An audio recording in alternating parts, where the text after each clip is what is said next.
Hey guys, tonight we are going to do something a little different.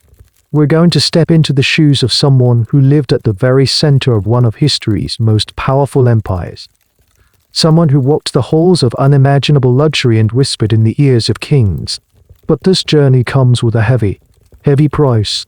And a warning, this isn't a pleasure cruise through a museum. The world we're entering is opulent, yes, but it's also rigid and unforgiving. Frankly, your survival is not guaranteed. So, before you get comfortable, take a moment to like the video and subscribe, but only if you genuinely enjoy what I do here. It truly helps the channel find others who appreciate these late-night historical drift. While you're at it, let me know in the comments what city you're listening from, and what time it is for you. It's always fascinating to see where our little community gathers from around the globe. Now dim the lights, maybe turn on a fan for that soft background hum, and let's ease into tonight's journey together. The first thing you register isn't a sight, but a smell. It's the scent of the sea, salt heavy and vast, finally giving way to something else. It's the smell of land, of a city, a dense, complicated aroma of charcoal smoke, roasting nuts, booming jasmine, and the faint, musky tang of a million people living in close quarters. For weeks, your world has been the creaking timber of a ship in the endless, indifferent blue of the Mediterranean. Now, that world is ending. You are standing on the deck. A dozen other boys clustered near you, all silent. The ship glides into the legendary Golden Horn, and the city unfurls before you like a sultan's carpet. This is Constantinople, the capital, the envy of the world. You've heard whispers of it your whole life. Stories of its grandeur that sounded like fairy tales.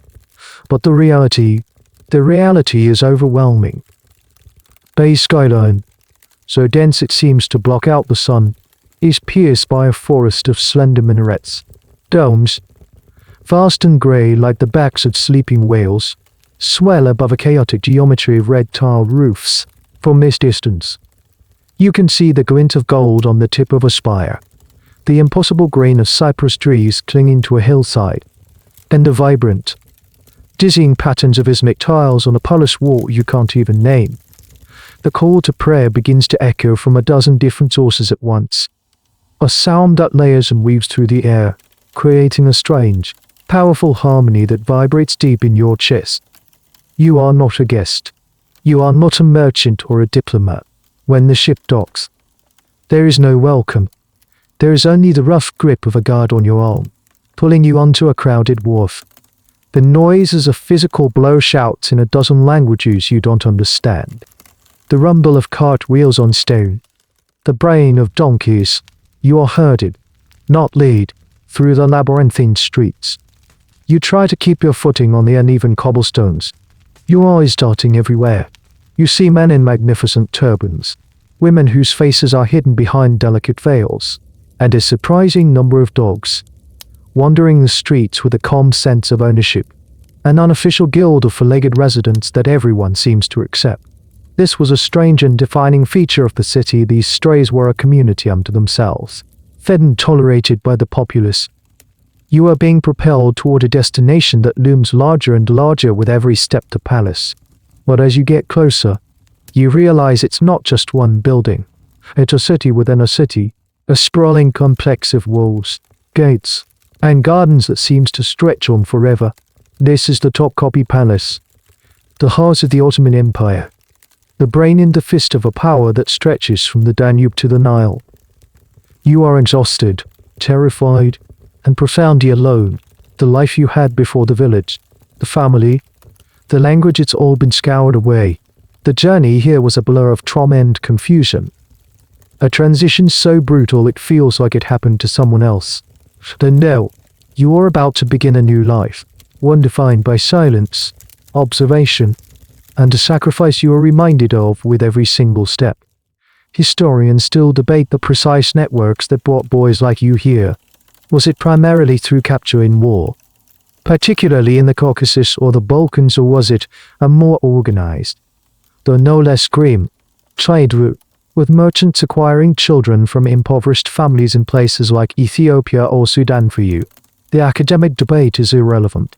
The reality is the cold stone beneath your worn-out shoes and the colossal gate that now stands before you, promising a future of unimaginable proximity to power, but a power you will never be able to claim for yourself. The gate doesn't have a name, you know, but it feels like it should be called the Gate of Intimidation. It's a fortress in its own right, a massive stone archway flanked by 2 towers. It's not ornate in the way you might expect a palace gate to be. There's no gaudy gold leaf, no flashy jewels. Its power is in its sheer, unadorned bolt. Above the arch, there's an inscription in flowing Arabic script. Black calligraphy on a field of white stone.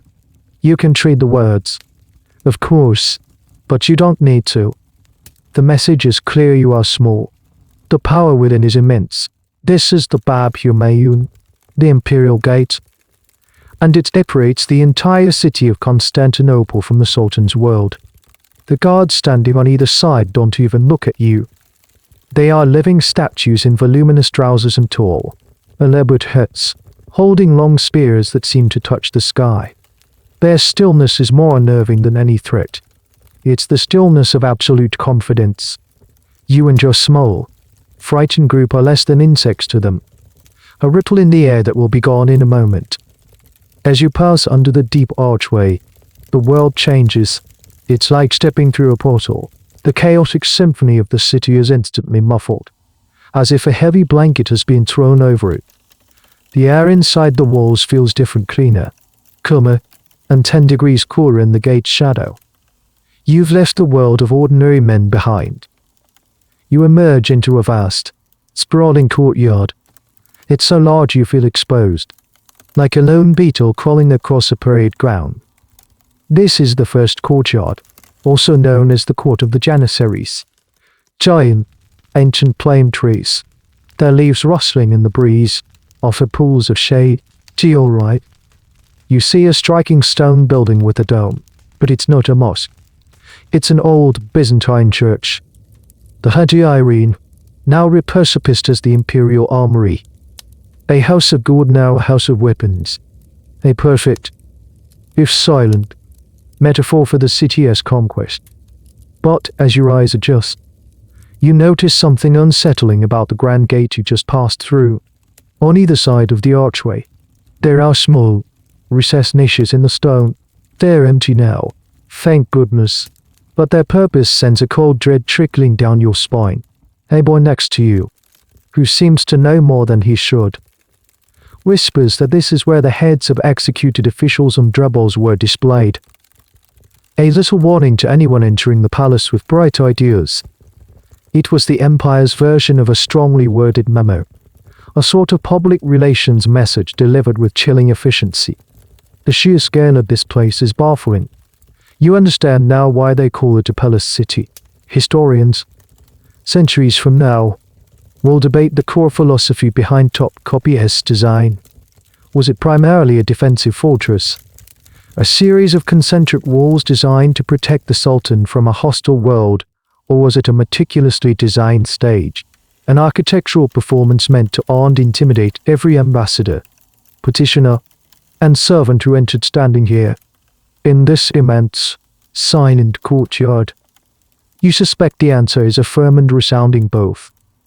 There are people moving about, but with a strange, purposeful quiet. There are no boisterous merchants here. You see men in long robes scurrying on official business, soldiers in transit, and nervous-looking petitioners clutching documents, waiting for an audience with some minor official they'll probably never get. Everyone walks with their eyes lowered. There's an unwritten rule of decorum here, a palace silence that hangs in the air. This isn't a place for idle chatter. You are being led across the courtyard, your bare feet silent on the worn stone path, towards another gate at the far end. This one looks different. It's smaller, more elegant, but somehow even more forbidding. It has 2 octagonal towers with conical roofs, looking like a pair of sharpened pencils. This is the Gate of Salutation, the Bab as-Salam. While the first gate separated the palace from the city, this one separates the outer, public part of the palace from the inner, administrative heart. Even the Sultan himself, on ceremonial occasions, would dismount here. No one, not even the Grand Vizier, could pass through on horseback.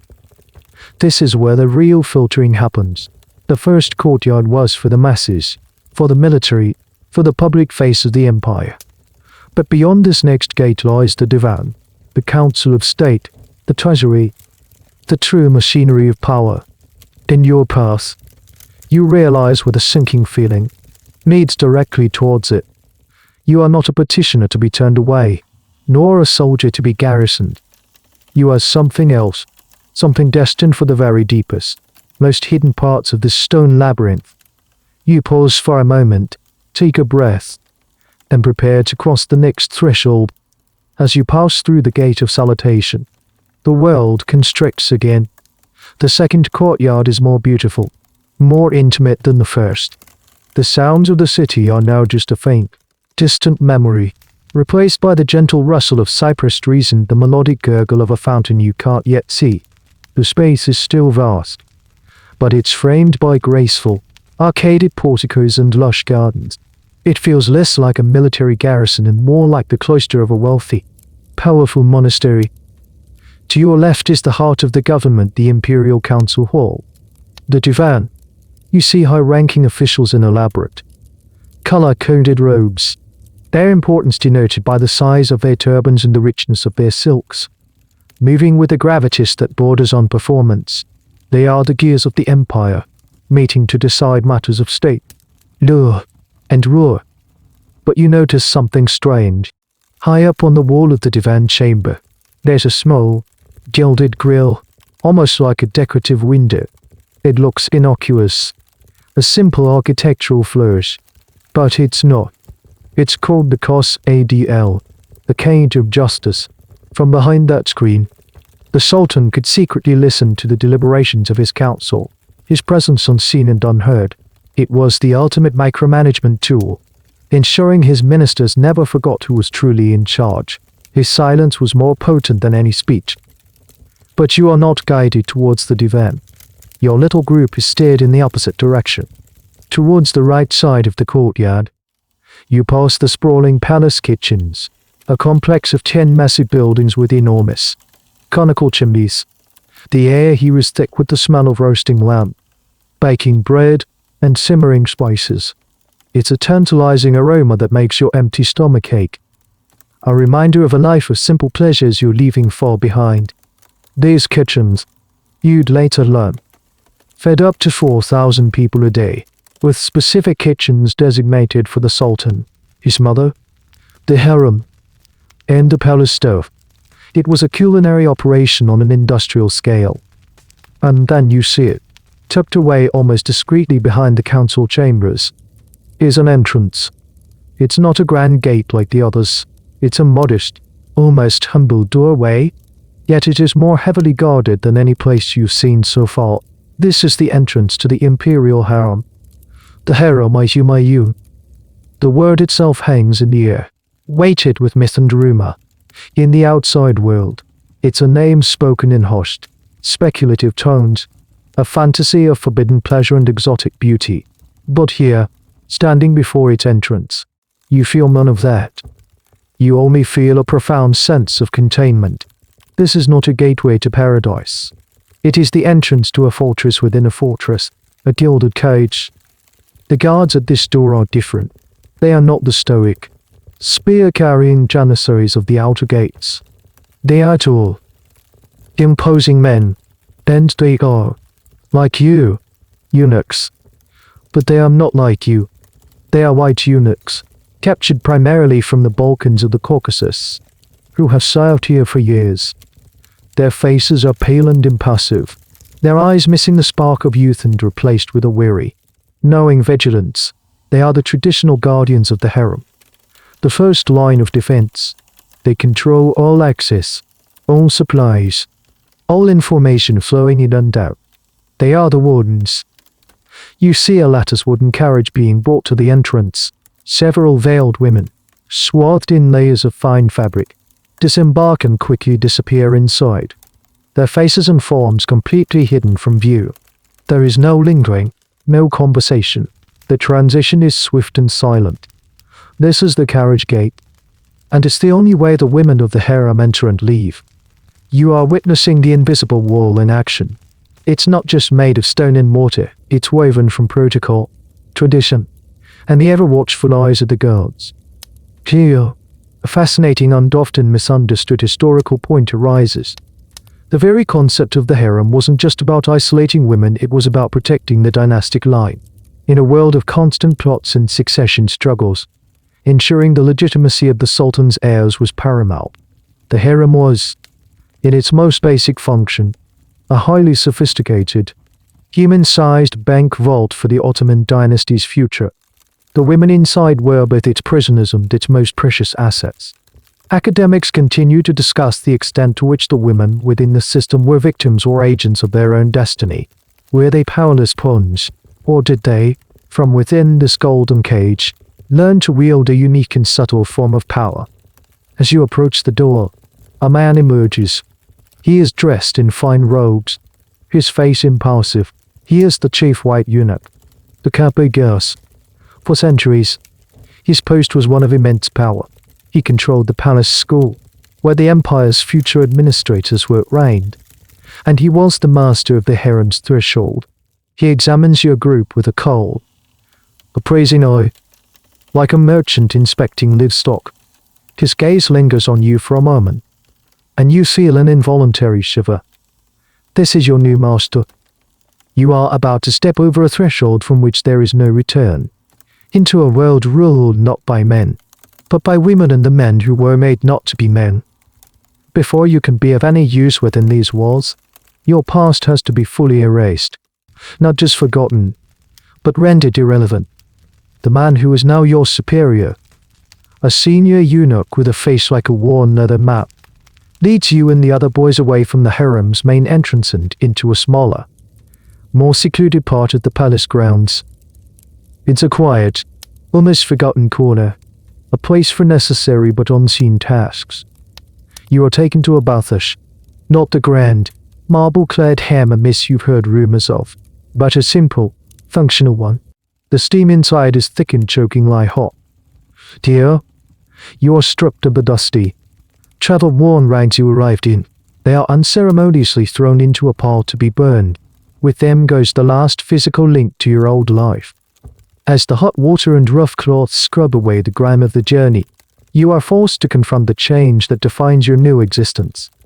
It's not just the new location, the new language you'll have to learn, or the new name you will soon be given. It is the fundamental alteration of your body. You force yourself not to, but your mind betrays you, pulling you back to that day. The memory is not a clean narrative. It's a chaotic collage of sensation and fear. The smell of dust and fear in a provincial town far from here, the rough hands holding you down, the sharp, searing pain that seemed to eclipse the sun itself, followed by a dizzy, sickening blackness. Then, the weeks of favored recovery, a haze of agony and confusion where you hovered between life and death. Many didn't survive. It was a brutal form of selection. Only the hardiest, or perhaps the luckiest, made it through the ordeal. You clench your fists, the knuckles white, as the memory washes over you. This was the brutal crucible that forged you into what you are now, a eunuch. The practice itself is ancient, stretching back to Assyria, Persia, and the Byzantine Empire that the Ottomans had conquered. The Ottomans simply adopted and perfected the system, but why the reason was chillingly practical. To guard the Imperial Harem, you needed men strong enough to be effective protectors, but incapable of threatening the chastity of the Sultan's concubines or, even more importantly, producing a rival heir to the throne. You are the solution to a dynastic security problem, a human lock. Historians and medical scholars still debate the different procedures and their mortality rates. The operation was performed on prepubescent boys, and there were different degrees of mutilation, with the most radical form, reserved for those who would serve deepest within the harem, being the most dangerous. The lack of antiseptic, the crude surgical methods, it's a marvel that anyone survived at all. Some sources suggest the mortality rate could be as high as 80 or 90%. You are a survivor of a horrifying lottery. As you stand there, water sluicing over your new reality, another memory surfaces. The journey, after the procedure. Once you were deemed fit to travel, you were sold. You were passed from merchant to merchant. A piece of valuable, specialized human cargo. You crossed deserts on camelback, were packed into the stifling holds of ships, and saw more of the world than you'd ever imagined. But as property, not as a person. Your value was determined by your physical resilience, your perceived intelligence, and, cruelly, your ethnicity. The Ottomans had a clear preference. Boys from the Caucasus, with their fair skin, were often destined to become white eunuchs. Boys from the Nile Valley, from Ethiopia or Sudan, with their dark skin, would become black eunuchs.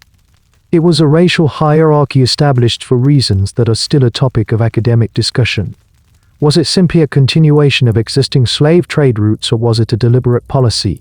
Based on stereotypes and perceived temperaments, some argue that the more severe operation was more commonly performed on African boys, as they were destined for the more sensitive roles deeper within the harem, thus requiring a more complete state of being a eunuch. Now, clean and dry, you are given your new uniform. It is simple, but of a much higher quality than anything you have ever worn.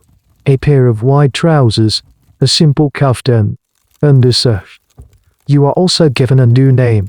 Your old name, the one your mother gave you, is never to be spoken again. It belongs to a boy who no longer exists.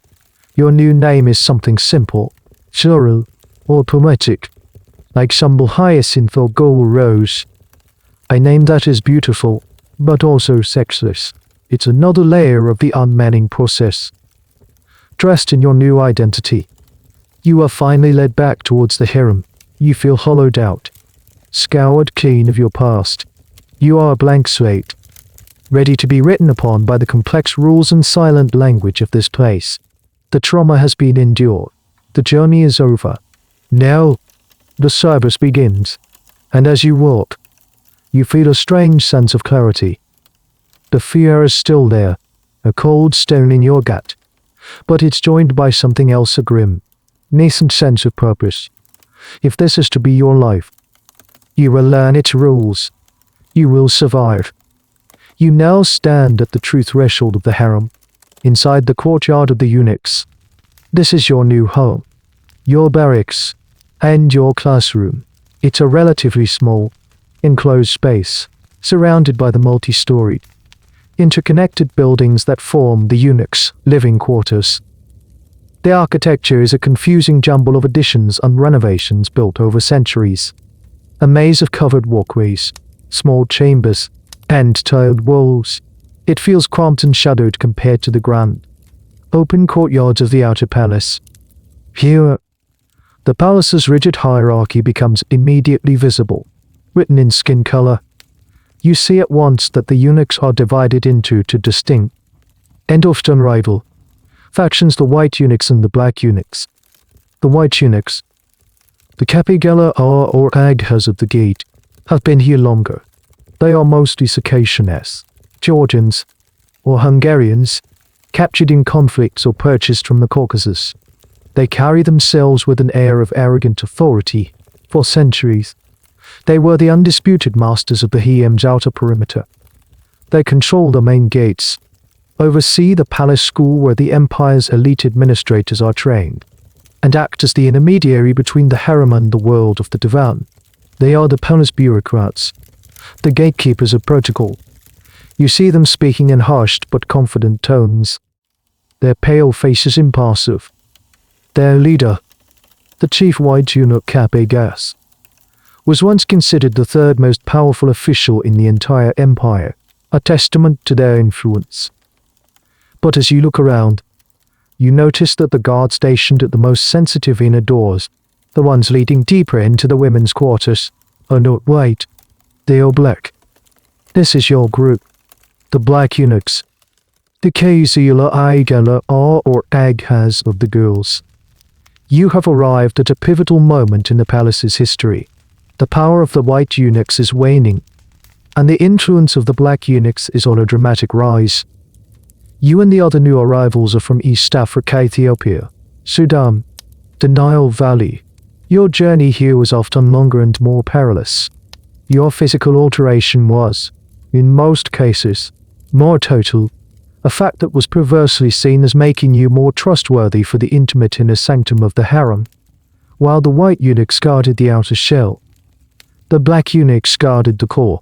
They are the personal attendants, the confidantes, and the direct guardians of the Sultan's mother, his children as the Said, and his favored concubines Kodi and S. They see everything. They hear everything. The tension between the two groups is a low, constant hum beneath the surface of palace life. Its arrival refueled by proximity to power. The white eunuchs control the formal, official channels to the outside world. But the black eunuchs control a much more potent, informal channel, the domestic life of the Sultan. They know his moods, his favorites, his secrets. And in a system where personal favor is the ultimate currency, that knowledge is power.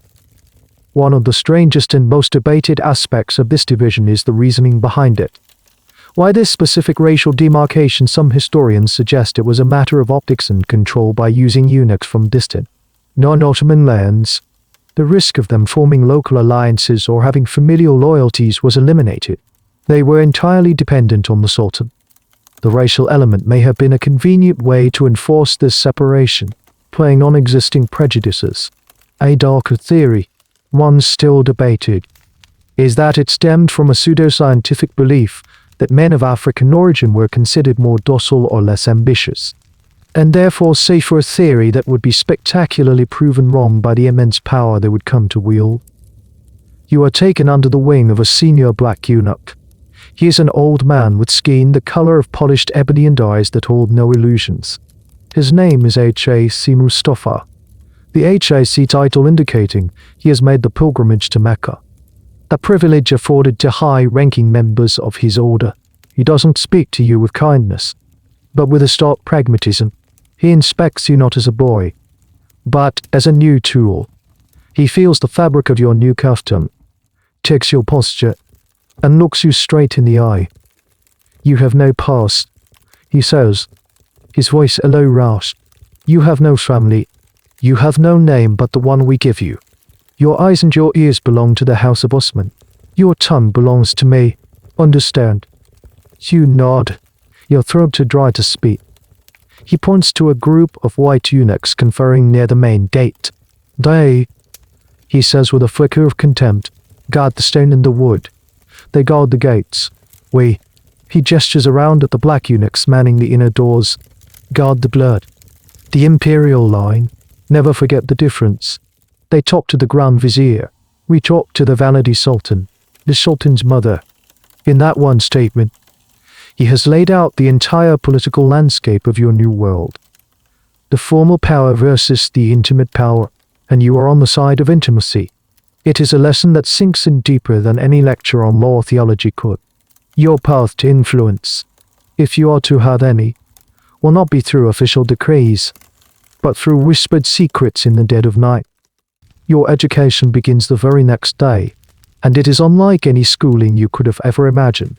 There are no books, no ink, no parchment. Your classroom is the winding corridors, the shadowed courtyards, and the guarded doorways of the harem. Your primary subject is silence. The day starts before dawn. You learn the art of walking silently on the marble floors and carpeted hallways. It's a specific kind of shuffle, a way of moving that produces almost no sound. Your footsteps must not announce your presence. They must not disturb the quiet sanctity of the harem's inner chambers. You practice this for what feels like hours, back and forth along a deserted corridor, while Hac Mustafa watches, his critical gaze missing nothing. A footfall that is too heavy, a rustle of your kaftan that is too loud, earns you a sharp rap on the knuckles with a thin wooden cane. Next, you learn the art of standing still. This is harder than it sounds. You are posted at a doorway, a position you might have to hold for hours on end. You cannot lean. You cannot fidget. You cannot let your gaze wander aimlessly. Your posture must be erect but deferential, a perfect balance of vigilance and subservience. Your eyes must be downcast, yet aware of everything in your peripheral vision. You are a sentinel, but an invisible one. The goal is for people to forget you are even there, because when they forget you are there, they will say and do things they wouldn't otherwise. The most crucial part of your training is learning to listen, not just to words, but to the spaces between them. HAC Mustafa teaches you to parse the entire spectrum of human sound. You learn to distinguish the light, confident footsteps of the Valide Sultan from the hesitant, shuffling steps of a new concubine. You learn that the sharp, impatient clap of a Kadian's hands means she needs immediate attention, while a slower, softer clap is a more general summons. You learn to identify the subtle shift in tone in a conversation that signals a brewing conflict. The rustle of a silk dress that indicates someone is hiding just around the corner. The faint clink of a coffee cup that tells you a private meeting is taking place. This brings you to a peculiar and vital skill. You must master the silent language. The harem had developed its own form of sign language, an intricate system of gestures known as a retibiden or body language. Historians still debate the full extent and complexity of this silent tongue, as it was, by its very nature, secret and unwritten. Was it a fully formed language capable of complex thought, or a more limited set of practical signs? The consensus leans toward it being a sophisticated system of coded gestures, primarily for use in the Sultan's presence, where speaking was often forbidden. You learn the signs for the Sultan is coming. Bring coffee, summon the chief laundress. Or the green-eyed one is angry today. It was a language of pure information, stripped of emotion, designed for maximum efficiency and discretion. Mastering it was not optional. It was a matter of survival. Misinterpreting a sign could lead to a severe punishment. Failing to see one could be a disaster. One afternoon, you witnessed this in action. Two senior eunuchs pass each other in a hallway. They don't speak. They don't even seem to look at each other. But in a flicker of movement, a finger touching a chin, a slight turn of the wrist, an entire conversation takes place. A warning is given, a piece of news is exchanged, and a plan is confirmed, all in complete silence while a high-ranking lady of the harem walks by, none the wiser. It's a chillingly effective demonstration of where the real communication in this place happens. You also learn about the geography of power. HAC Mustafa walks you through the labyrinth, pointing out which doors you are never to pass through, which windows you are never to look out of, and which courtyards are the exclusive domain of certain high-ranking women. The harem is not one homogeneous space. It's a series of interlocking, fiercely guarded territories. The quarters of the Valide Sultan are a world away from the dormitories of the novice girls. The apartments of the Sultan's favorites are fortresses of privilege.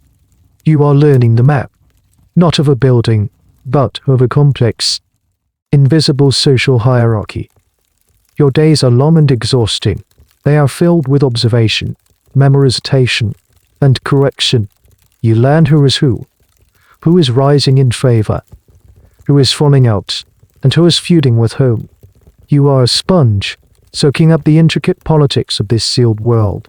The goal of this silent curriculum is to transform you. You arrived as a terrified boy. You are being reshaped into an essential component of the harem's machinery, a living repository of secrets, a guardian of protocol, and a master of invisibility. After weeks of silent observation and rigorous training in the art of being invisible, you are finally given your first real job. It is, by the standards of the palace, the most menial of tasks. You are assigned to the harem's bathish, the hammam. Your job is to be a Kurul Humbi, a furnace stoker, and a general attendant. You spend hours in the sweltering heat of the furnace rooms below the main chamber, feeding wood into the fires that heat the vast quantities of water. It's grueling, sweat-soaked work. Then, you are called into the hammam itself to perform simpler duties, laying out fresh, warm towels, collecting used ones, polishing the silver water bowls, and ensuring the marble floors are perpetually clean and free of hazards. You are at the absolute bottom of the harem's pecking order. You are a ghost, a functionary. The women of the harem, from the newest, wide-eyed slave girl to the most powerful of the sultan's consorts, barely acknowledge your existence. You are part of the scenery, like a marble column or a brow step, and this, you quickly understand, is a position of immense, if dangerous, opportunity. The hammam is the social hub of the harem. It is the one place where the rigid hierarchies and suffocating protocol are, to a small degree, relaxed. Here, shielded by the steam and the exclusively female environment, women speak more freely.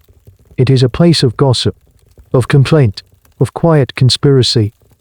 And you, the silent boy polishing a water basin in the corner, are privy to all of it. Your ears, trained by H.A.C. Mustafa, become your most valuable asset, while you meticulously arrange stacks of exquisitely embroidered towels. You hear a group of concubines whispering about the Sultan's recent visit to one of their rivals. You learn her name. You learn of the lavish gift he gave her. And you hear the venomous jealousy in their voices. This is not idle gossip, it is vital political intelligence. The rise of a new favorite can shift the entire balance of power within the harem. One day, while refiling the soap dishes with fragrant, olive oil-based soap, you overhear two of the older, more established Kodianes complaining about the Koyoke ID Inn, the harem's formidable female treasurer and chief of staff. They speak in hushed, angry tones about a change in the fabrical allowance, a perceived injustice that they plan to protest by appealing to the Validi Sultan. You file this information away. Knowing about a brewing conflict before it erupts is a valuable piece of knowledge. This is where you learn a strange and little-known fact about harem life: the importance of the bath clogs, the NALM. They were not just footwear, they were status symbols, carved from wood like walnut or ebony. They were often lavishly decorated with mother-of-pearl, silver, or even tortoise-oil inlay. The higher the clog, the higher the rank of the woman wearing it. Some of the most powerful women wore NAL, and so tall they were practically stilts, requiring the help of two attendants just to walk. It was a way of literally elevating themselves above the wet, common floors and above their rivals. Watching the parade of NILN became a quick, visual guide to the harem's power structure. But this proximity to secrets is a double-edged sword. To hear is one thing, to be seen hearing is another. You perfect the art of the blank face, the vacant stare. You learn to perform your tasks with a mechanical focus, your mind a million miles away, even as you are recording every word. A single flicker of interest in your eyes, a slight pause in your work, could be interpreted as eavesdropping. And in this world, spies, especially low-ranking ones, have very short careers. The academic world still puzzles over the precise social dynamics of the harem hammam. Was it truly a space of female solidarity? A woman's world where they could be free from the male gaze, or was it merely another arena for the same fierce rivalries and power plays that define the rest of the palace? Just with more steam based on what you see and hear. It is clearly both. There are moments of genuine camaraderie, of shared laughter and mutual support. But beneath it all, the current of competition is ever present. One evening, as you are banking the fires for the night, H.A.C. Mustafa appears in the doorway of the furnace room, his dark form silhouetted against the steam. He doesn't say a word. He simply looks at you, an unspoken question in his eyes. You meet his gaze and give the slightest of nods. You have learned your lessons well. You have proven you can survive in the heart of the harem's informal intelligence network. You are ready for a new assignment, one that will take you out of the steam and closer to the fire. Your diligence and, more importantly, your discretion in the hammam have not gone unnoticed. You are promoted. It's not a grand leap up the ladder, but it's a significant one. You are removed from the heat of the furnaces and assigned as a junior attendant to the household of one of the palace's most powerful figures. Not the Sultan himself, and not one of his glamorous consorts, but the true center of the harem's gravity, the Validi Sultan, the Queen Mother. The moment you step into her suite of rooms, you understand that you have entered a new realm of power. Her apartments are a palace within the palace, a sprawling complex of reception halls, private chambers, and courtyards. The air here is different, more orderly, and thick with an almost tangible aura of authority. The finest carpets from Persia cushion your footsteps. The walls are adorned with the most brilliant blue and white Islamic tiles, and the light is softened by intricately carved wooden screens, or mashrabiyah, that allow those inside to see out, but prevent anyone from seeing in.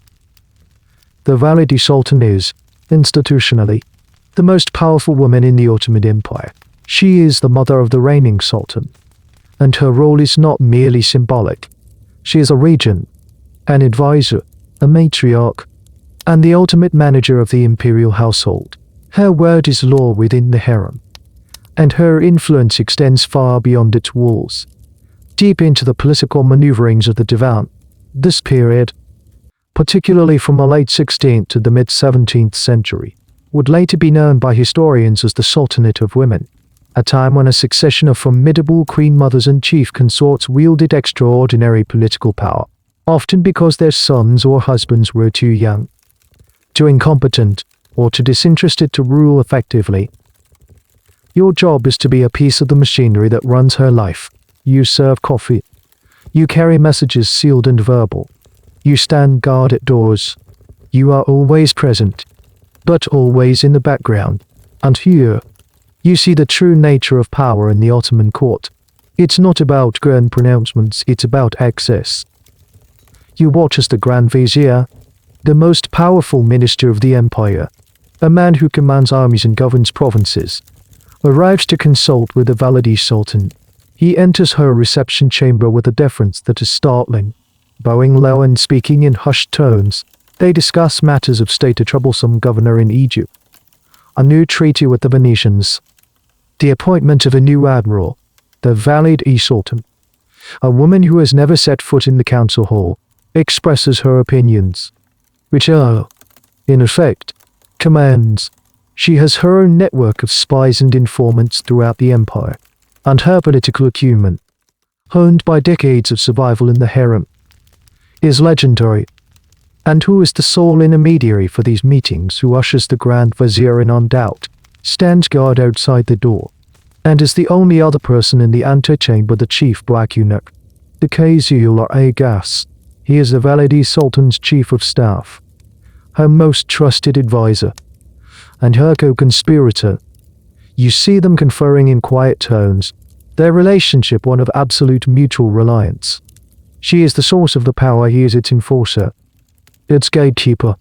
Their alliance is the central pillar of the harem's political influence. One of your duties is to manage the Valide Sultan's correspondence. You see the petitions that flood in from all over the empire, from commoners and high officials alike, all begging for her intervention. They are not addressed to the Sultan, but to her. They know where the real power lies. Here you stumble upon a curious, little-known detail of palace life: the Slipper Alliance. It was an informal term for the political partnership between the Valide Sultan and the Kizlar Agha. The name comes from the fact that the Kizlar Agha was one of the very few men, sometimes the only man, permitted to enter the Valide's private chambers for consultation, symbolically passing the threshold where others would leave their slippers. This proximity gave him unparalleled influence. The debate among historians continues: was the Kizlar Agha merely the instrument of the Valide's will, or was he an equal partner, shaping her decisions and pursuing his own agenda, observing them? You see, it's a symbiotic relationship. He provides her with information and loyal enforcement. She provides him with the legitimacy and royal authority he could never possess on his own. You are her shadow, and in that role, you become invisible. You are in the room when she dictates a letter that will seal the fate of a provincial governor. You are there when she consoles a favored daughter-in-law or sharply reprimands another. You learn the intricate web of family alliances, the old grudges, the secret debts of gratitude. You see that her power is built not just on her son's throne, but on a lifetime of carefully cultivated relationships, on knowing everyone's secrets, and on the unwavering loyalty of the eunuch hierarchy that she commands. You are no longer just a servant. You are a student in the ultimate masterclass on power. You're learning that true influence is not always loud.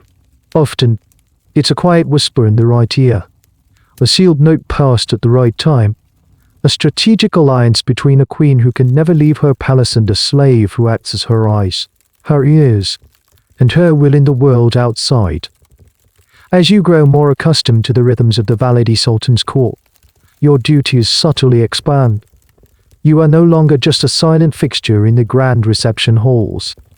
You are sometimes tasked with carrying messages or delivering small items, a box of sweets, a piece of fabric, a bottle of perfume to the apartments of the other women in the harem. This brings you into the heart of the harem's most volatile and competitive ecosystem, the world of the Cordianes and Deleskies, the sultan's consorts and concubines. This part of the harem is often called the Golden Cage, and you can see why. The luxury is breathtaking. The rooms are filled with silk cushions, gilded furniture, and carpets so soft your feet sink into them. The air is heavy with the scent of dozens of competing perfumes. But beneath the opulence, there's a palpable tension, an atmosphere of constant, watchful competition. The women of the harem are often referred to as slaves, and while technically true, most were acquired as gifts or captives and were not free to leave. This term is deceptively simple. Once a woman caught the sultan's eye and, especially if she bore him a child, hoisted at his sword, she was given her own apartments, her own servants including eunuchs like you, and a generous stipend, the ultimate prize. Of course, was to bear the first son and, upon his ascension to the throne, become the next Valide sultan. The stakes were immeasurably high, turning the harem into a hotbed of ambition. Your role as a messenger makes you a privileged listener.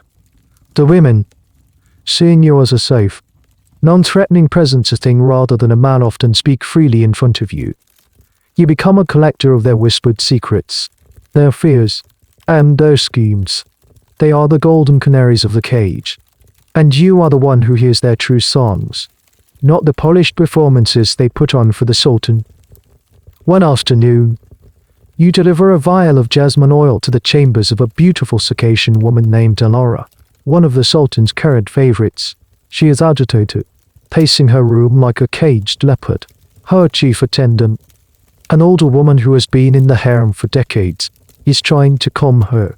He hasn't summoned me in a week, Alara says, her voice tight with panic. It's that new girl from Georgia. He spends every night with her. The Valide sultan favors her. I know it.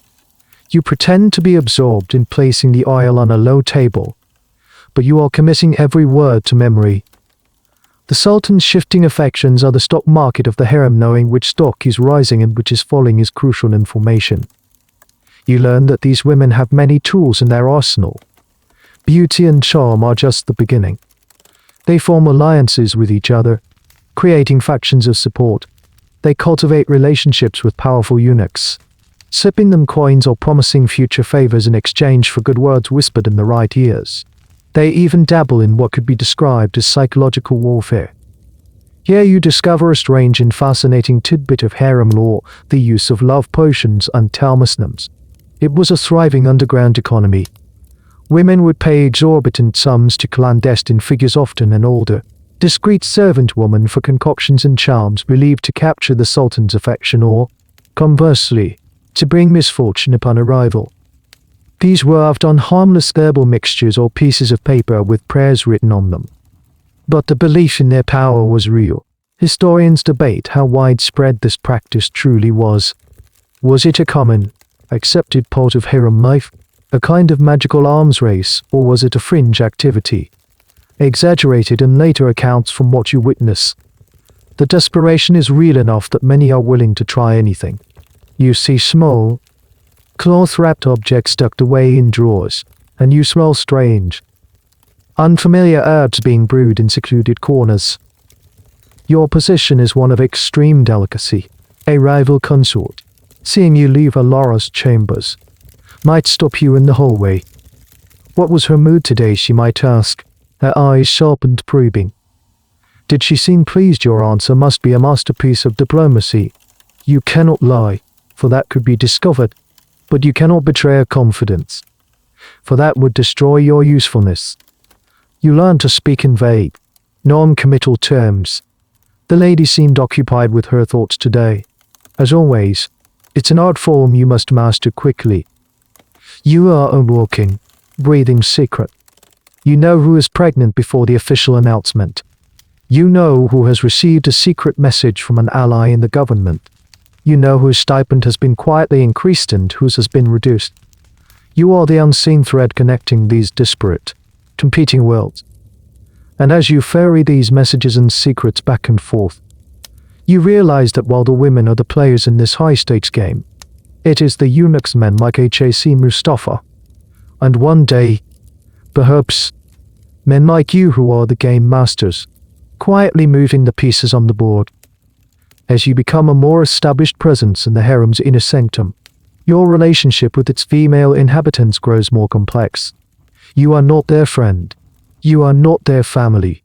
And you are certainly not their equal. You are their guardian, their servant, and their confidant, all at the same time. Navigating this web of conflicting roles is the most challenging part of your existence. To most of the women, especially the new arrivals and lower-ranking concubines, you are an object of fear. You represent the authority of the institution that holds them captive. You are the one who reports infractions, the one whose silent presence enforces the hundreds of unspoken rules. A girl who stays up too late, speaks too loudly, or shows disrespect to a senior Kai, a DN will find her transgression reported by a eunuch, leading to a swift and unpleasant punishment from the harem's chief disciplinarian. You are part of the cage's bars. But to the more established women, the powerful Qadi and Essen the Sultan's favorites, you are something else entirely. You are a tool, a resource, and, in a strange way, a companion. These women live in a state of profound isolation. They are cut off from their families and their homelands. They are surrounded by rivals. They cannot have private conversations with any man other than the Sultan. In this gilded prison, a trusted eunuch becomes the only safe person to talk to. You find yourself in a Boza paradox. You are a man who has been unmanned, and this very fact makes you the only man they can truly be with. Platonic ally. They cannot form a romantic or physical attachment to you, which paradoxically makes a different kind of intimacy possible. They complain to you about their rivals. They boast to you about a new gown or a piece of jewelry from the Sultan. They weep with frustration or loneliness, knowing you are a silent, non-judgmental vessel for their emotions. One of the most powerful consorts, a woman named Sophia, who is known for her sharp intellect and political ambition, often summons you on the pretense of needing a scroll moved or a window adjusted. But her real purpose is to think aloud. She will pace her room, speaking of her strategies to ensure her son becomes the designated heir, analyzing the loyalties of various ministers in the divan, and plotting how to undermine the influence of the Validi Sultan. You stand by the door, your eyes fixed on a point on the far wall, committing every word to memory. You are her sounding board, her eyrie. She trusts you because your own ambition is no threat to hers. You cannot father a rival prince. You cannot marry her. Your very nature makes you the perfect, sterile confidant. This leads to a little-known aspect of harem social life, the concept of palace adoption. It was not uncommon for a high-ranking woman, or even a eunuch, to form a powerful, non-familial bond with a younger servant or protege. A powerful KIDE and might adopt a younger eunuch like you, treating you as a favored son. This wasn't a formal process, but an unspoken alliance. She would protect you, promote your career, and give you gifts. In return, you would offer her absolute, unwavering loyalty. Your fortunes would be tied to hers. If she rose, you rose with her. If she fell, you would likely fall as well. It was a high-stakes gamble, but it was one of the few avenues for advancement. Historians still debate the emotional content of these relationships. Were they purely transactional, A pragmatic exchange of loyalty for protection ordered genuine, albeit unusual, bonds of affection and trust form in this high-pressure environment from your vantage point. It seems to be a murky blend of both. You see clear instances of calculated manipulation, but you also witness moments of what looks like real concern and camaraderie. The lines are always blurry. You learn to be a master of emotional camouflage. With one consort, you are a sympathetic ear. With her bitter rival, you are a model of stoic, professional detachment. You become a mirror, reflecting back whatever persona is required of you. This constant performance is exhausting. A tightrope walk over a pit of intrigue. One wrong word, one misplaced expression of sympathy, could be seen as taking sides. A fatal mistake. You are both an insider and an outsider. You share the daily lives of these women, their triumphs and their sorrows, in a way no one else does. Yet you are fundamentally other. You are their keeper and their kept, their enemy and their only friend. This strange, contradictory existence is your reality. You are learning that in the harem, power and survival depend not on strength or wealth, but on mastering the subtle, dangerous art of human relationships. You are living through a slow-motion coup, a quiet revolution happening not on the battlefield, but in the corridors of the harem. For centuries, the two factions of eunuchs have maintained a delicate, if tense, balance of power. The white eunuchs, as the Kizlar, controlled the palace's formal administration and the flow of people and information from the outside world. They were the established old guard. But now, the ground is shifting beneath their feet. The power of the black eunuchs, the Kizlar, is surging, and you are witnessing its ascent firsthand.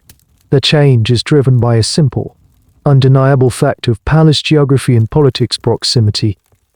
The white eunuchs guard the gates of the harem. The black eunuchs live inside it. You see the evidence every day. When a minister from the divan needs to pass a message to the Validi Sultan, he must first go through the chief white eunuch. But the message is then physically carried from the harem gate to the Validi's chambers by a black eunuch. The white eunuch is the post office. The black eunuch is the mailman who gets to chat with the recipient. Over time, the mailman becomes more influential than the postmaster. The rise of the Sultanate of Women is the key catalyst. As the Validi Sultan's unpowerful consorts become the de facto rulers of the empire, their personal staff, their inner circle becomes immensely powerful. And who is their entire inner circle? The black eunuchs.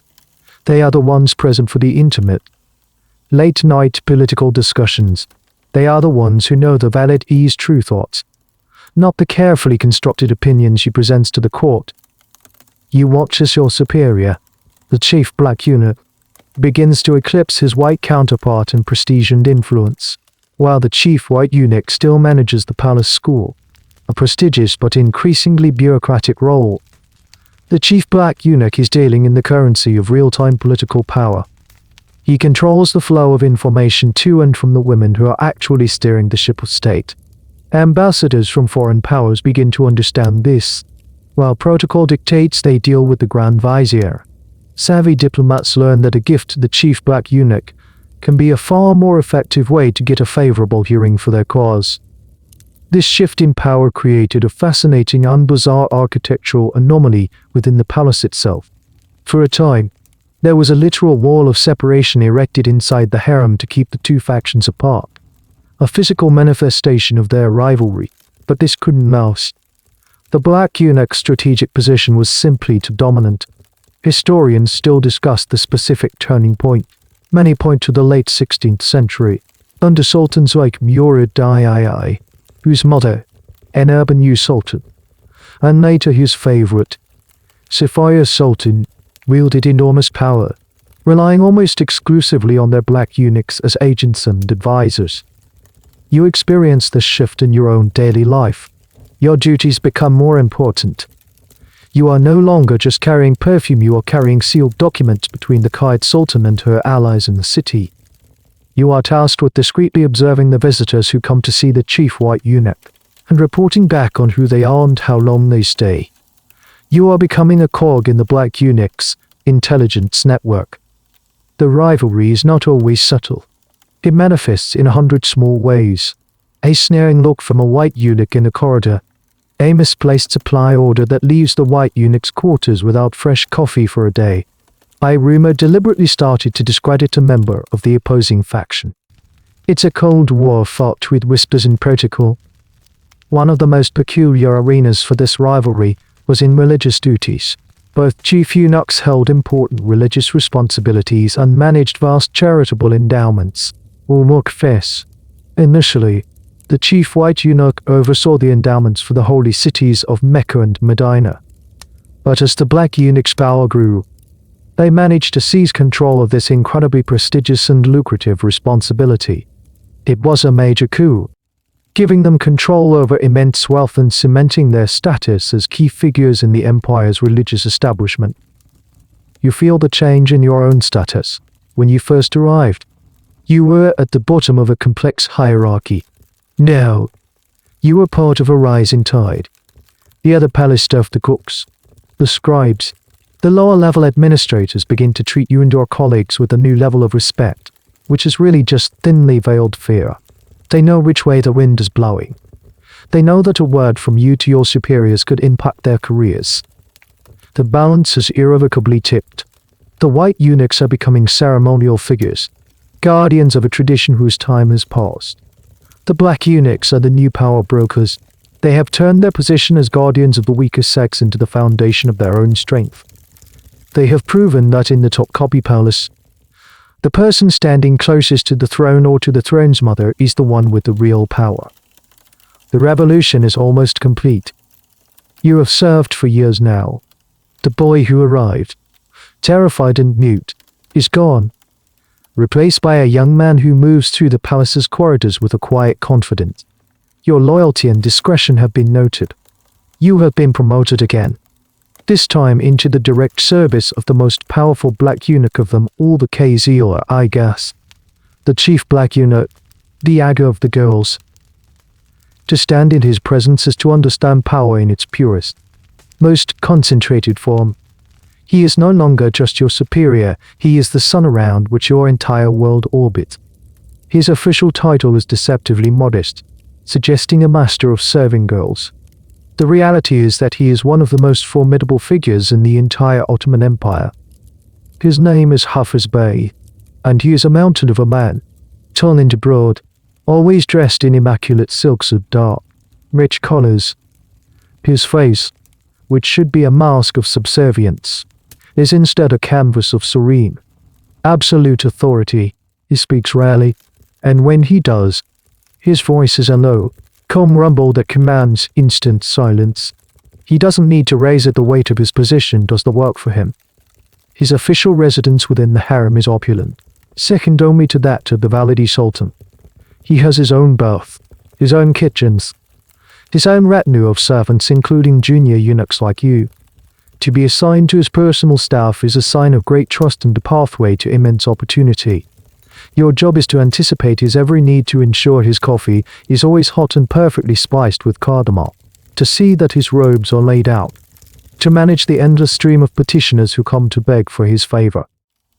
It is from this vantage point that you truly comprehend the scope of his authority. The Kizlar, I guess, is the undisputed master of the harem. Every single person within its walls, from the most powerful Kadn to the humblest laundry girl, is under his command.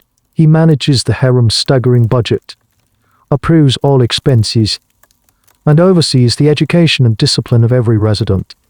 He is the one who recommends which girls should be presented to the Sultan, a decision that can make or break a young woman's entire life. He is, in essence, the CEO of the dynastic household. But his power extends far beyond the harem's walls. You witness it daily. High-ranking military commanders, provincial governors, and even religious judges come to his chambers to seek an audience. They do not come to discuss the inner workings of the harem. They come to ask him to use his influence with the Validi Sultan or the Sultan himself. He is the gatekeeper, the conduit. No political appointment, no major policy decision is made without his knowledge and, often, his tacit approval. A strange and little-known fact is that the Kizlar Agha also held a military rank. He was technically the commander of the regiment of halberdiers of the Tres, a palace guard unit. While this was largely a ceremonial title, it came with a military salary and, more importantly, military prestige. The idea of a eunuch, a non-combatant by definition, holding a military command is a perfect illustration of the bizarre and contradictory nature of his office. He was a slave who commanded free men, a guardian of women who influenced warriors.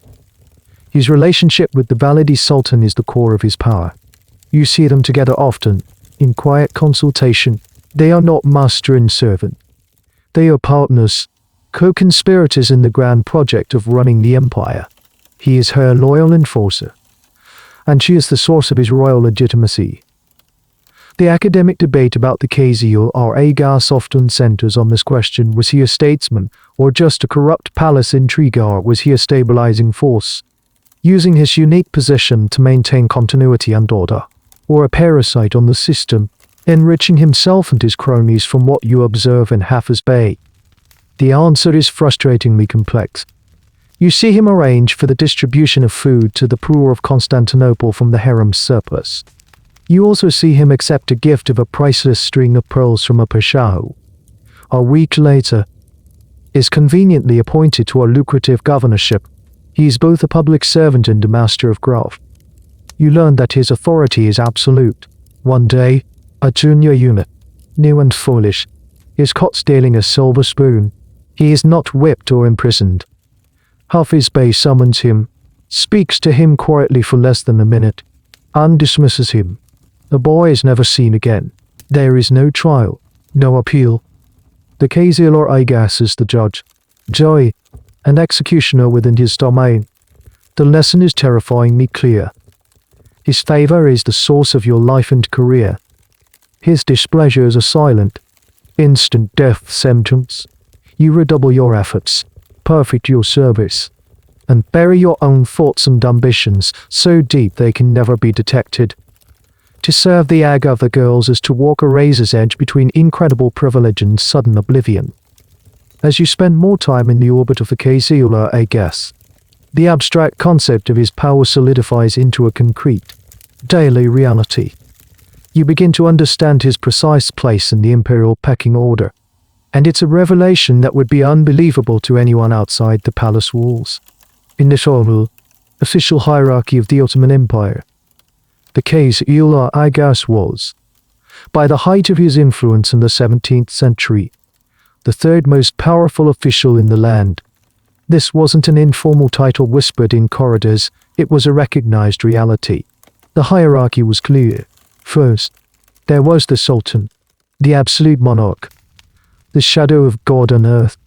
Second, there was the Grand Vizier, the chief minister, who wielded the Sultan's executive authority, commanding the armies and the bureaucracy.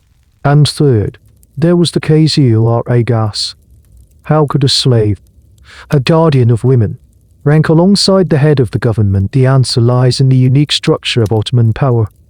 The Kizlar Agha held the rank of vizier, which entitled him to a seat in the Imperial Council, the Divan. While he didn't attend the regular meetings, he had the right to, and more importantly, he could report directly to the Sultan at any time. The Grand Vizier had to request an audience. The Kizlar Agha lived down the hall. This unparalleled access was the bedrock of his authority. You see this play out constantly. The Grand Vizier will spend a week meticulously crafting a new tax policy. He presents it to the Sultan, who seems to approve. But that evening, the Validi Sultan, having been briefed by the Kizlar Agha that the policy will negatively affect the estate she owns, will have a quiet word with her son. The next morning, the Grand Vizier is informed that the Sultan has reconsidered. The policy is dead. No one ever mentions the Kizlar Agha's role, but everyone in the inner circle knows exactly what happened. The formal power of the Grand Vizier was checkmated by the informal, domestic power of the harem, and the Kizlar Agha was the one who moved the pieces. His influence was so great that he effectively had veto power over the highest appointments in the land. including that of the Grand Vizier himself. A candidate for the top job knew that he needed not only the Sultan's favor, but also the tacit approval of the Kizlar Agha. If the Agha opposed a candidate, he could poison the well, subtly turning the Valide Sultan against him, who would in turn influence the Sultan.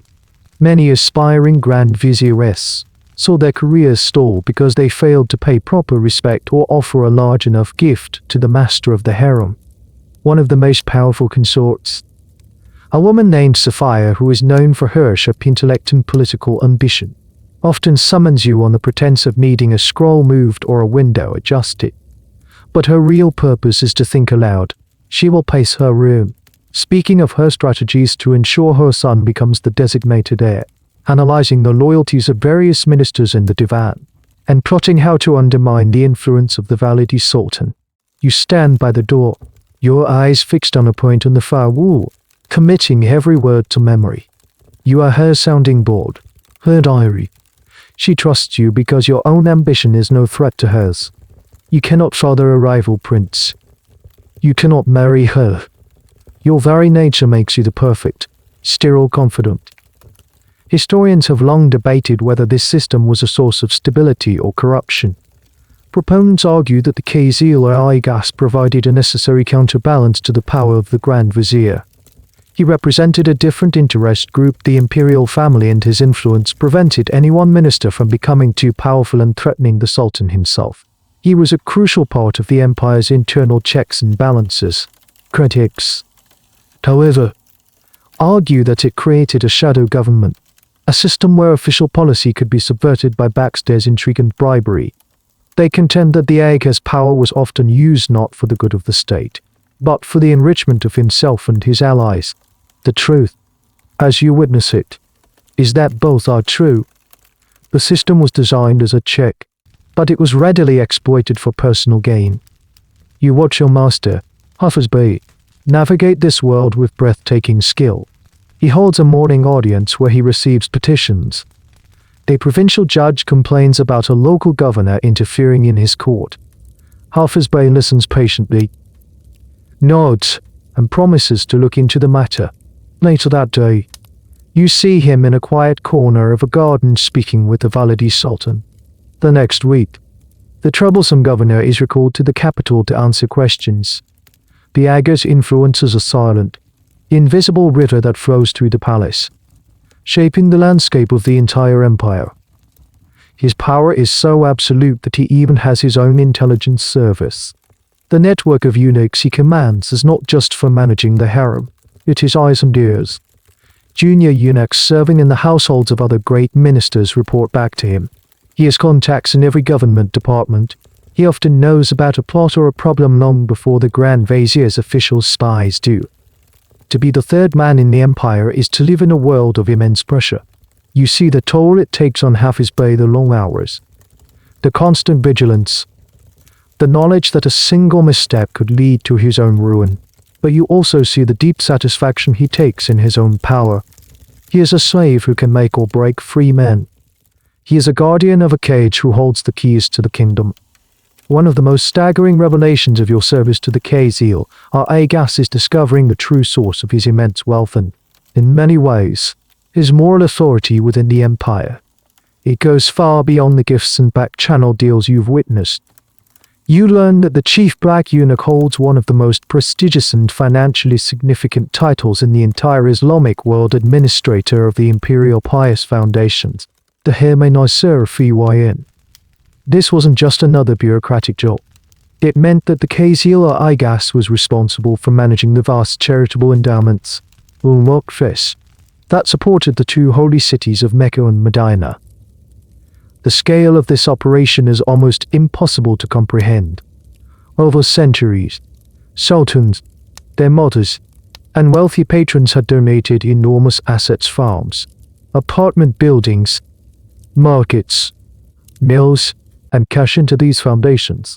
The revenue generated by these assets was earmarked for the upkeep of the Grand Mosque in Mecca and the Prophet's Mosque in Medina, for funding the annual pilgrimage, the Hajj, for supporting the scholars and the poor of the holy cities, and for financing the grand caravans that carried supplies and the Sultan's annual offerings to Arabia. And all of it, every last coin, every grain of wheat was managed by your master, the Kizlar Agha. He was, in effect, the CEO of a multinational religious charity of epic proportions. How on earth did a palace eunuch end up with this sacred responsibility? The official reasoning was a masterstroke of political logic. The holy cities were under the Sultan's protection, and the endowments were often established by members of the imperial family, especially the powerful queen mothers. Who better to manage the family's pious works than the most trusted servant of the family's matriarch? The Kizlar Agha was seen as being above the fray of normal politics, a servant of the dynasty rather than a political appointee. This gave his administration of the funds an air of impartiality. The reality, of course, was more complex. This position gave him control over a budget that rivaled that of some government ministries. It was a source of almost limitless patronage. He appointed the administrators who collected the revenues, the officials who managed the properties, and the scholars who received the stipends. A position in the administration of the holy cities, endowments, was a lucrative and prestigious job, and it was his to give. He could reward his allies, his protégés, and those who paid for the privilege, placing his own people in key positions across the empire. You see the tangible evidence of this power in the stream of visitors to his chambers. A grain merchant from Egypt comes to bid on the contract to supply the Hajj caravan.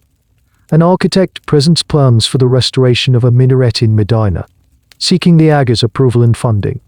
A young scholar from Damascus arrives with a letter of recommendation, hoping for a teaching position at a madrasa funded by the endowment. Hafiz base, it's at the center of this vast web of finance and faith. A banker priest in a palace of intrigue. This role also gave him a unique form of soft power. He was the patron of the holy places, a fact that gave him immense prestige throughout the Muslim world. His name was mentioned in prayers. His favor was sought by religious leaders from Cairo to Baghdad. This sacred duty elevated him beyond being a mere palace functionary. It made him a pillar of the Islamic establishment. One of the weirdest and most specific details of this job involved the annual departure of the serene, the caravan that carried the Sultan's gifts and funds to Mecca. It was a major state occasion, a grand procession through the streets of Constantinople, and who presided over the initial ceremonies at the palace, the Kizlar Agha. He would formally hand over the gold-embroidered purse containing the annual subsidy to the commander of the caravan. It was a public demonstration of his sacred trust, a piece of political theater that reinforced his unique status. The long-standing historical question is, naturally, how much of this vast wealth was siphoned off the system was notoriously opaque. While there were account books and ledgers, the oversight was minimal. The Kizlar Agha was accountable only to the Sultan. It's widely believed that this post was the primary source of the legendary fortunes amassed by the chief eunuchs. The line between administrative fees, legitimate expenses, and outright embezzlement was incredibly thin and blurry. Was Hafiz Bey a pious administrator ensuring the Prophet's city was cared for? Or was he using the holiest of trusts to become one of the richest men in the empire, seeing him meticulously review the accounts one moment, and then accept a flawless diamond from a contract seeker the next? You realize the answer is yes to both. He saw no contradiction.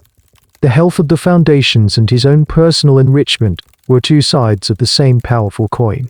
This sacred duty, meant to purify the soul, had become the ultimate engine of worldly power. Living and working at the epicenter of the harem, you quickly learn that the palace is a fortress of concentric circles, and the most fiercely guarded circle of all is the one around the Sultan himself. The ruler of the most powerful empire in the world was also, in many ways, its most isolated prisoner, and the doorkeepers to his cage, the final arbiters of access, were the eunuchs. No one, not the Grand Vizier, not the highest-ranking general, not the Sultan's own brother, could simply walk up and speak to the padishah. Every single interaction was meticulously choreographed and controlled. And the final checkpoint, the last face a visitor would see before entering the imperial presence, was almost always that of a high-ranking black eunuch, often the Kizlar Agha himself or one of his trusted deputies. This role as the ultimate gatekeeper was perhaps the most direct and potent form of their power. To control access to the monarch is to control the information he receives, the advice he hears, and the petitions he considers. It is, in essence, to curate his reality. You witness this process daily. A pasha from a distant province arrives, having traveled for weeks, seeking an audience to plead his case in a border dispute.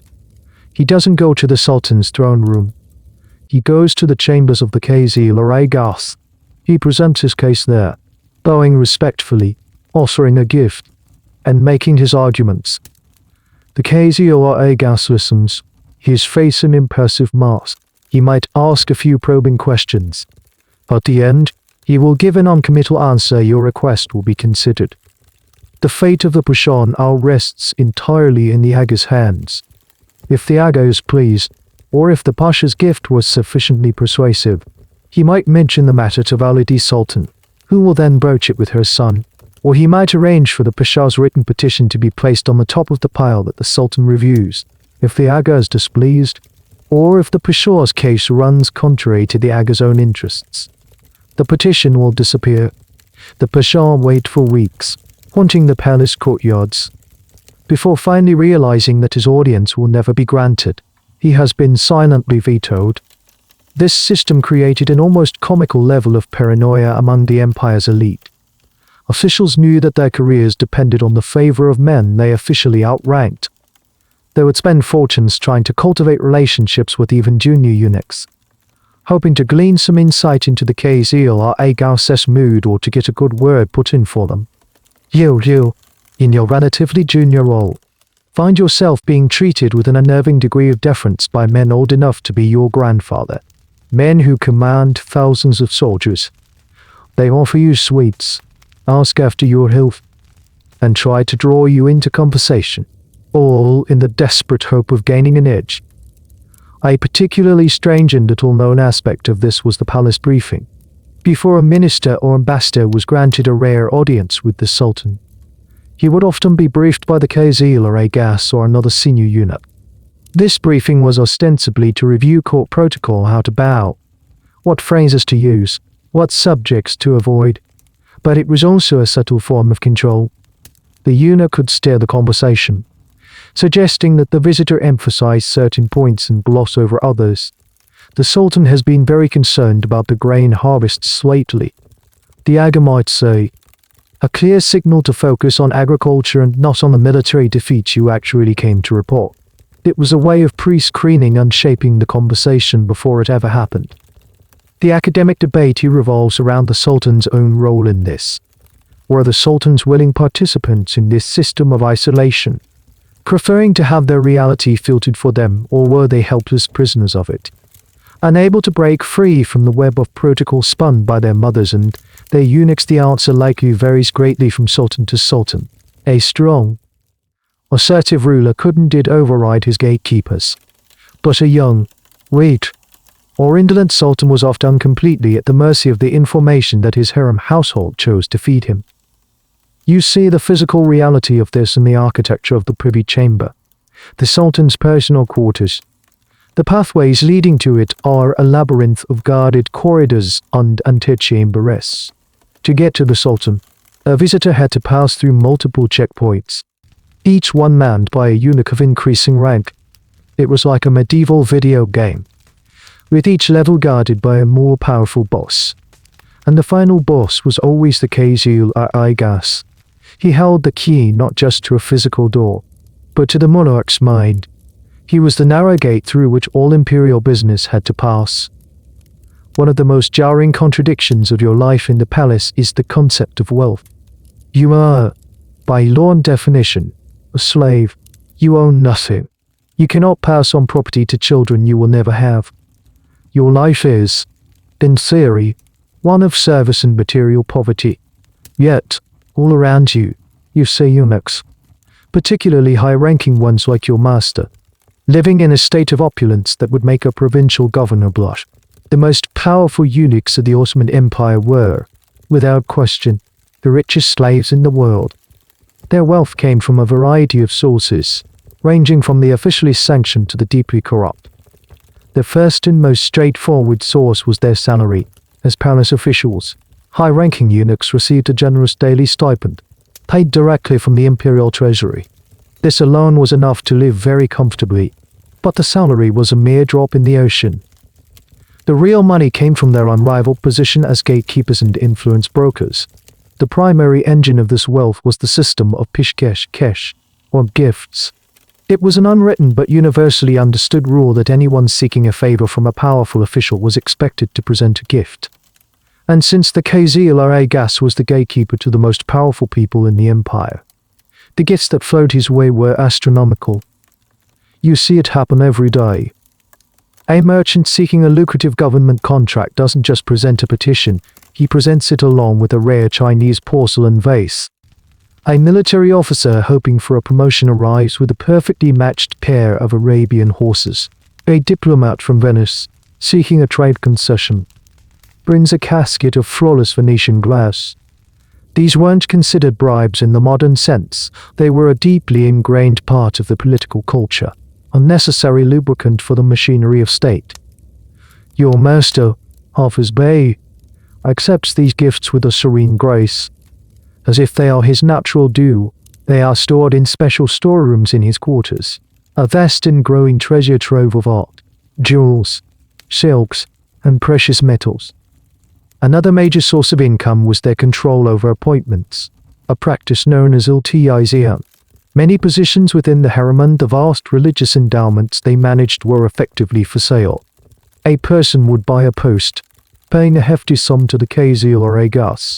They would then use that position to enrich themselves through their own collection of fees and bribes, a practice called tax farming.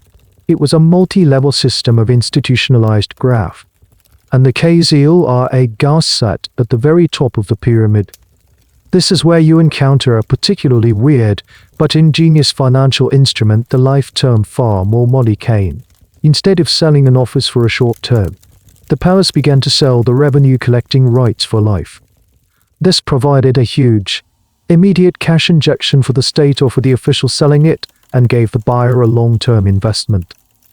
The chief eunuchs, with their control over so many lucrative posts, were masters of the Mutilated system, using it to generate massive fortunes. Historians are still trying to untangle the complex finances of these powerful eunuchs. Where did all the money go since they had no legal heirs? What was the point of amassing such colossal fortunes? The answer is threefold. First, they spent it on a life of incredible luxury. Their apartments were lavishly furnished. They wore the finest clothes, ate the best food, and maintained huge private households of servants. Second, they used it to build their own networks of patronage. A wealthy eunuch would support his own protégés, lending them money, buying them positions, and creating a loyal faction that was entirely dependent on him. It was an investment in power. Third, and perhaps most importantly, they spent it on public works. This is the great paradox. These men, who acquired their wealth through often corrupt means, were also some of the empire's greatest philanthropists. They built mosques, fountains, bridges, and soup kitchens. They endowed charities and financed schools. Doing so was a way to launder their reputations, to transform their worldly wealth into pious respectability. It was a way for a man with no legacy of blood to leave a legacy in stone and mortar. You see the evidence of this all over Constantinople. A beautiful public fountain where the poor can get clean water might have a small inscription indicating it was funded by a chief eunuch. A small mosque in a working-class neighborhood might have been his creation. It was a way of buying social acceptance and, perhaps, a more favorable judgment in the afterlife. This strange cycle of corruption and charity, of being both a parasite and a benefactor, is at the heart of the eunuch's economic life. They were slaves who lived like kings, accumulating fortunes they could never pass on, and spending it to build both personal power and public prestige. They were a walking embodiment of the contradictions that lay at the heart of the empire itself. As you become more ingrained in the Kizlar Agha inner circle, You begin to see that his influence isn't just a passive result of his position, it's an actively managed project. He isn't just a gatekeeper, he's a master gardener, diligently planting his own people in fertile soil throughout the vast landscape of the Ottoman government. His ability to install his own protégés and allies in key positions is one of the most potent and most insidious forms of his power. This network of patronage extends far beyond the palace walls. It starts, of course, within the harem itself, when a position opens up a promotion to a senior eunuch role, the head of the harem infirmary, the treasurer of a Qadian's household, your master, Hafiz Bey, ensures it goes to someone from his own faction, someone who has proven their loyalty to him. This solidifies his control over his own domain, making sure there are no dissenting voices or rival power centers within the harem. But the truly impressive part of this operation is how he extends it into the wider world.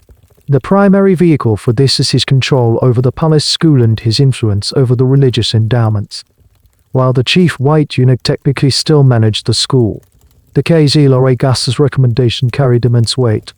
Promising young men, both the page boys being trained for imperial service and the young eunuchs under his command, are identified early. He takes them under his wing, mentors them, and then, when the time is right, recommends them for a position. He watches a young, bright eunuch one who has served the Agha faithfully for years, is suddenly appointed as the financial administrator for a wealthy mosque in Bursa. The position is a reward for his loyalty and a strategic placement. He now owes his career to Hafiz Bey, and he becomes the Agha's eyes and ears in that important provincial capital. He will send back regular reports, not through official channels, but through discreet messengers. He will also ensure that any business related to the mosque that requires palace approval is handled in a way that benefits his patron. The same process happens with the graduates of the palace school. The Rund. These are the future leaders of the empire, the governors, the ministers, the generals, the Kizlar Agha, through his influence with the Sultan and the Validi Sultan, can champion a particular graduate.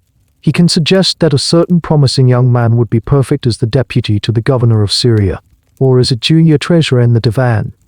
Years later, when that man has risen through the ranks, he remembers who gave him his first big break. He owes a debt of gratitude to the Kizlar Agha, a debt that can be called in at any time. This creates a shadow cabinet, a network of officials throughout the bureaucracy who are more loyal to their patron in the harem than they are to their immediate superiors, or even to the Grand Vizier. It's a system that causes immense frustration for the official government. A Grand Vizier might issue an order, only to find it slow-walked or mysteriously lost by a provincial administrator who is secretly loyal to the Kizlar Agha and knows the Agha disapproves of the policy. One of the oddest manifestations of this practice was the appointment of former eunuchs to governorships. It was rare, but not unheard of, for a retired senior eunuch to be appointed as the governor of a city or a small province. This raises a fascinating historical debate. Was this a genuine recognition of their administrative skill, honed by decades of managing the complex harem, or was it simply a way for the Kizlar Agha to place a completely loyal, though perhaps unqualified, ally in a position of power? The truth is likely a mix of both. These men were undoubtedly skilled administrators, but their primary qualification was their unshakable loyalty to the harem's power structure. You see the human side of this system up close. You see the nervous young men who come to prostrate themselves before Hafiz Bey, begging for his patronage. You see the immense gratitude and relief on the face of one who is chosen. And you see the quiet despair of those who are passed over. Your own future is tied up in this same system. You work diligently. You prove your loyalty. You make yourself indispensable, all in the hope that one day, you too will be rewarded with a position of trust and authority. This network is the Agha's greatest strength and the empire's greatest weakness.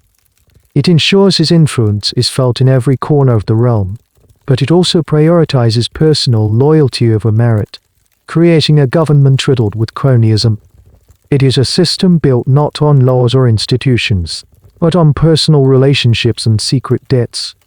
Hafiz Bey is not just managing the harem, he is managing a vast, invisible web of power that he has painstakingly woven across the entire Ottoman state. Life in the palace is a masterclass in understanding that information is the most valuable currency. While the Grand Vizier has his official network of spies and the army has its scouts, the harem possesses an intelligence-gathering apparatus that is, in many ways, more subtle and more effective.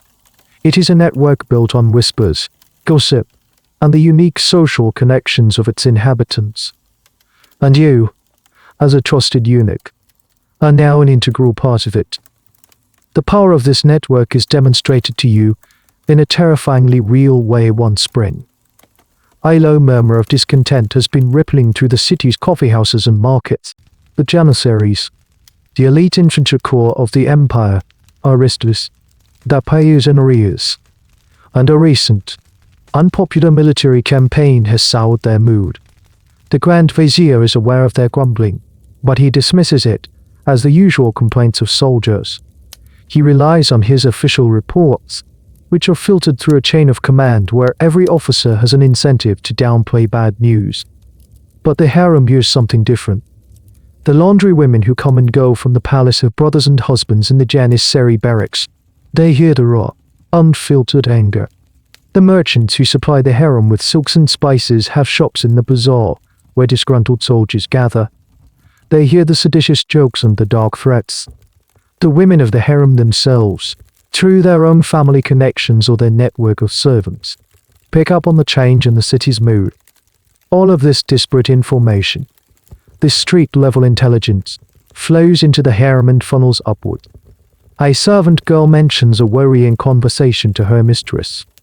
The mistress mentions it to the Kizlar, the harem's chief stewardess. The stewardess reports it to the Kizlar Agha. Your master, Hafiz Bey, begins to piece together a picture that is far more alarming than the one on the Grand Vizier's desk. You are tasked with a discreet mission.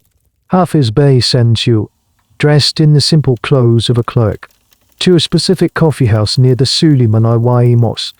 It's known as a gathering place for mid-ranking Janissary officers. Your job is not to ask questions or to spy, but simply to sit in a corner, nurse a single cup of coffee for 2 hours, and listen. The air in the coffeehouse is thick with smoke and resentment. You hear men speaking in low, angry tones, not of battlefield glory, but of corrupt officials on empty promises. They don't speak of outright rebellion, but the language is dangerously close. They talk of reminding the Sultan of his duties and overturning the soup cauldrons, a traditional Janissary signal for a revolt. The coffeehouse, a relatively new social institution in the empire, has become a hotbed of political dissent. This is famous, and for the authorities, a worrying side effect of the coffee craze.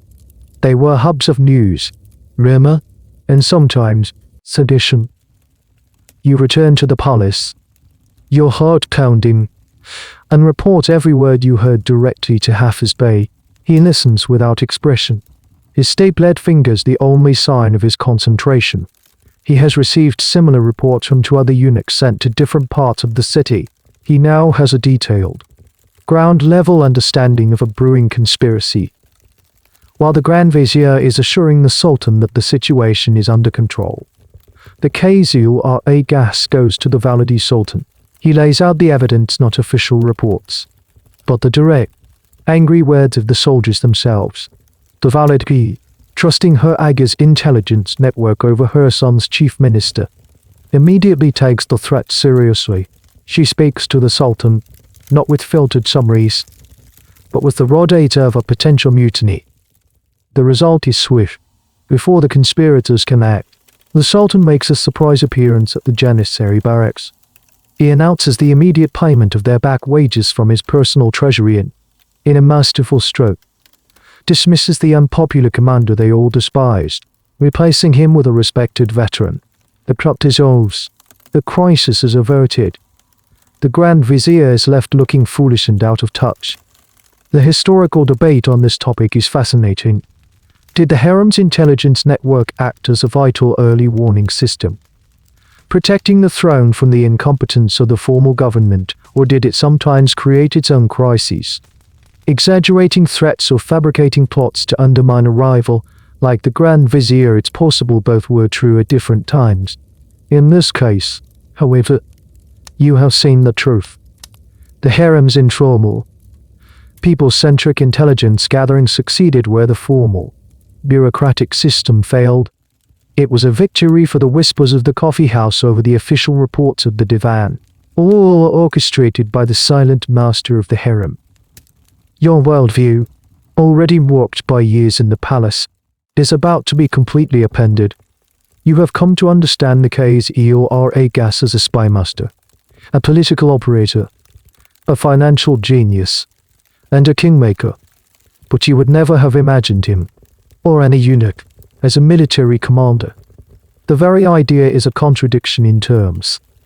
Eunuchs were the antithesis of the martial ideal, the guardians of the domestic sphere, while war was the ultimate expression of masculinity. Yet, you are about to learn that in the strained, logic-defying world of the Ottoman court, even this rule could be broken. The situation arises from a sudden crisis on the empire's eastern frontier. A provincial governor, long suspected of disloyalty, has finally made his move. He has allied himself with a rival power, raised a rebel army, and is marching on a key fortress city. The news throws the divan into a panic. The Sultan is indecisive, and the Grand Vizier is a skilled bureaucrat but a hopeless military strategist.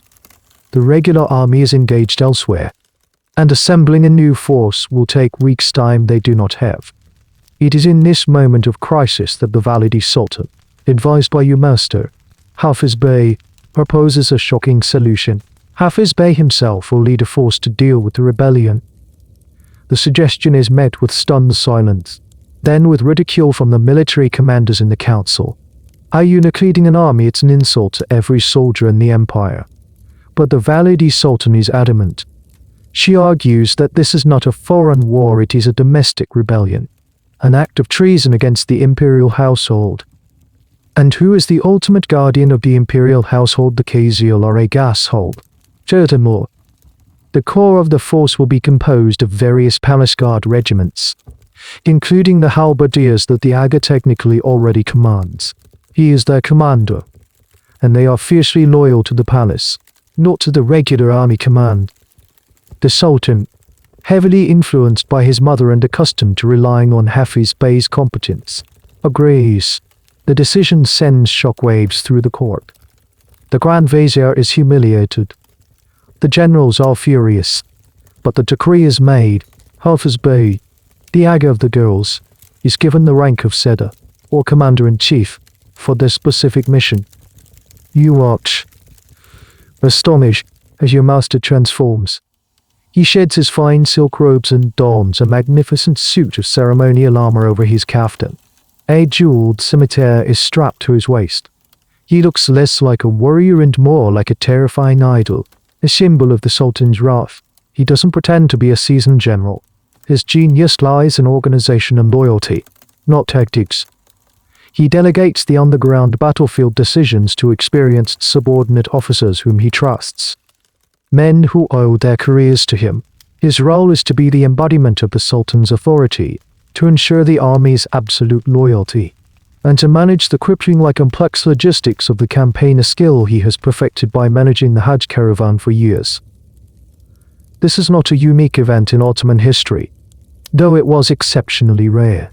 The case of the eunuch Hcb Saraga in the 18th century is perhaps the most famous example, where he wielded such immense power that he effectively directed military and naval affairs from the palace. Historians still debate the nature of these eunuch generals. Were they truly effective military leaders, or were their successes attributable to the professional soldiers serving under them? Was their appointment a sign of the system's flexibility in a crisis, or a symptom of its deep dysfunction, where domestic officials were ousted with military commands? You are given a role in the campaign's nerve center, the supply rein. You do not go to the front line, but you are responsible for organizing shipments of munitions, food, and most importantly gold to pay the troops, sent from the Kizlar Agha's own treasury. You see that a war is not won by bravery alone. but by logistics. An army that is well fed and well paid will fight. An army that is not will mutiny. Hafiz Bey's administrative genius is perfectly suited to this side of warfare.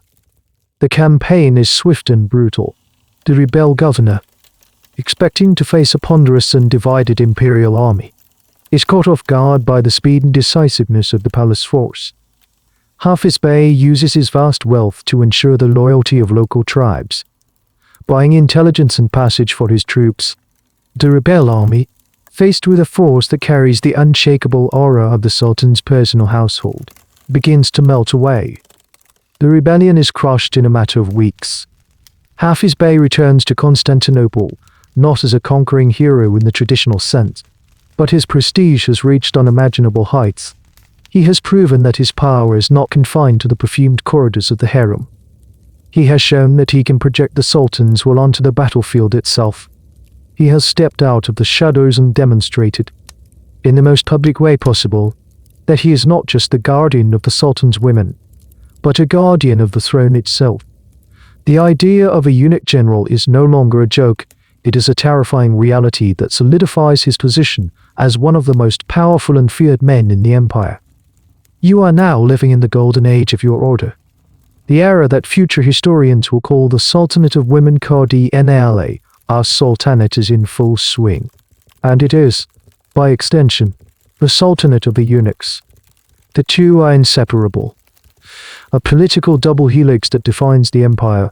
This period, stretching roughly from the late 16th to the mid-17th centuries, is characterized by a series of very young, very old, or simply very incompetent sultans. This power vacuum at the top is eagerly filled by the women of the harem and their indispensable allies. The Valide Sultan is no longer just the Sultan's mother, she is the de facto regent of the empire. Women like Qasem Sultan, perhaps the most powerful woman in Ottoman history, rule the empire first as chief consort, then as Valide Sultan for her son, and finally as regent for her grandson. For nearly half a century, she is the true power behind the throne, and her reign is only possible because of the unwavering loyalty and administrative genius of the chief black eunuchs who serve her. You experience this new reality every day. The center of government has physically shifted, while the Grand Vizier still holds court in the divan. The most important meetings now take place in the Valide Sultan's chambers. It is here that state policy is truly decided. You see ambassadors, generals, and judges queuing up not outside the council hall, but outside the harem, waiting for an audience with the Queen Mother and her chief eunuch.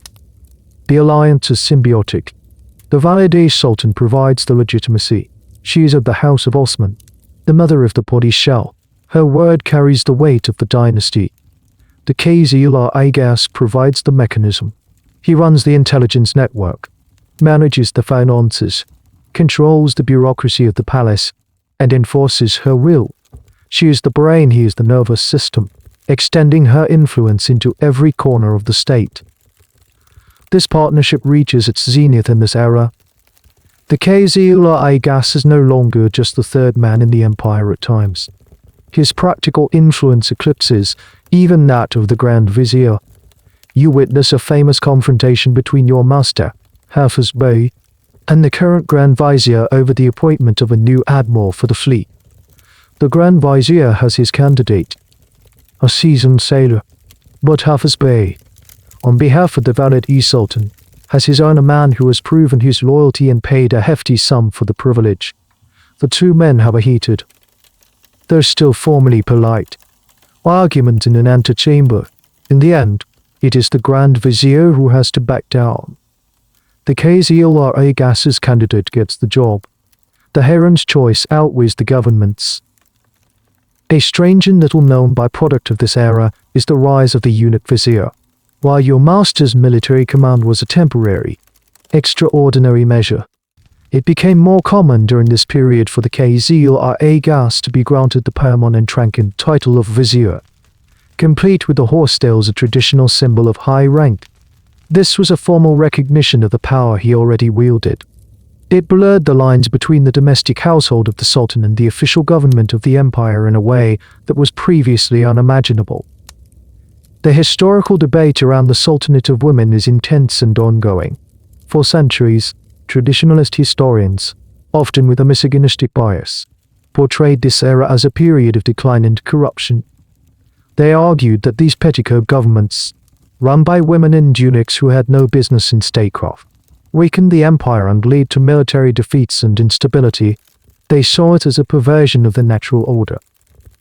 More modern historians, however, have challenged this view. They argue that women like Qasem Sultan were often far more competent and experienced than the male rulers they served. They provided stability and continuity during times of chaotic succession. They argue that this period wasn't necessarily a cause of decline, but rather a response to it. The system adapted, and power flowed to wherever competence could be found, and often that was in the harem. The partnership between the Valide and the Agha, in this view, was not a corrupt anomaly but a pragmatic solution to a crisis of leadership. From your position, you see the truth in both arguments. You see the rampant corruption, the selling of offices, the subversion of official policy for personal gain. The system is undeniably rife with graft, but you also see a level of competence and stability that is often missing from the formal government. The Valide Sultan and Hafiz Bey have been managing the dynasty's affairs for decades. They have a long-term perspective that a temporary Grand Vizier, who could be executed at any moment, often lacks. You are at the peak of the mountain. The world you serve is the true center of the universe. The alliance of the Queen Mother and the Chief Eunuch is the axis upon which the empire spins. It seems impossible that this system, so powerful and so absolute, could ever change. But even now, at the height of your influence, the seeds of its eventual decline are being sown in the changing dynamics of the world outside the palace walls. The power of the chief eunuchs has become so immense, so unassailable, that it is no longer just felt in the hidden corridors of the palace. It is now being written in stone and marble, for all of Constantinople to see.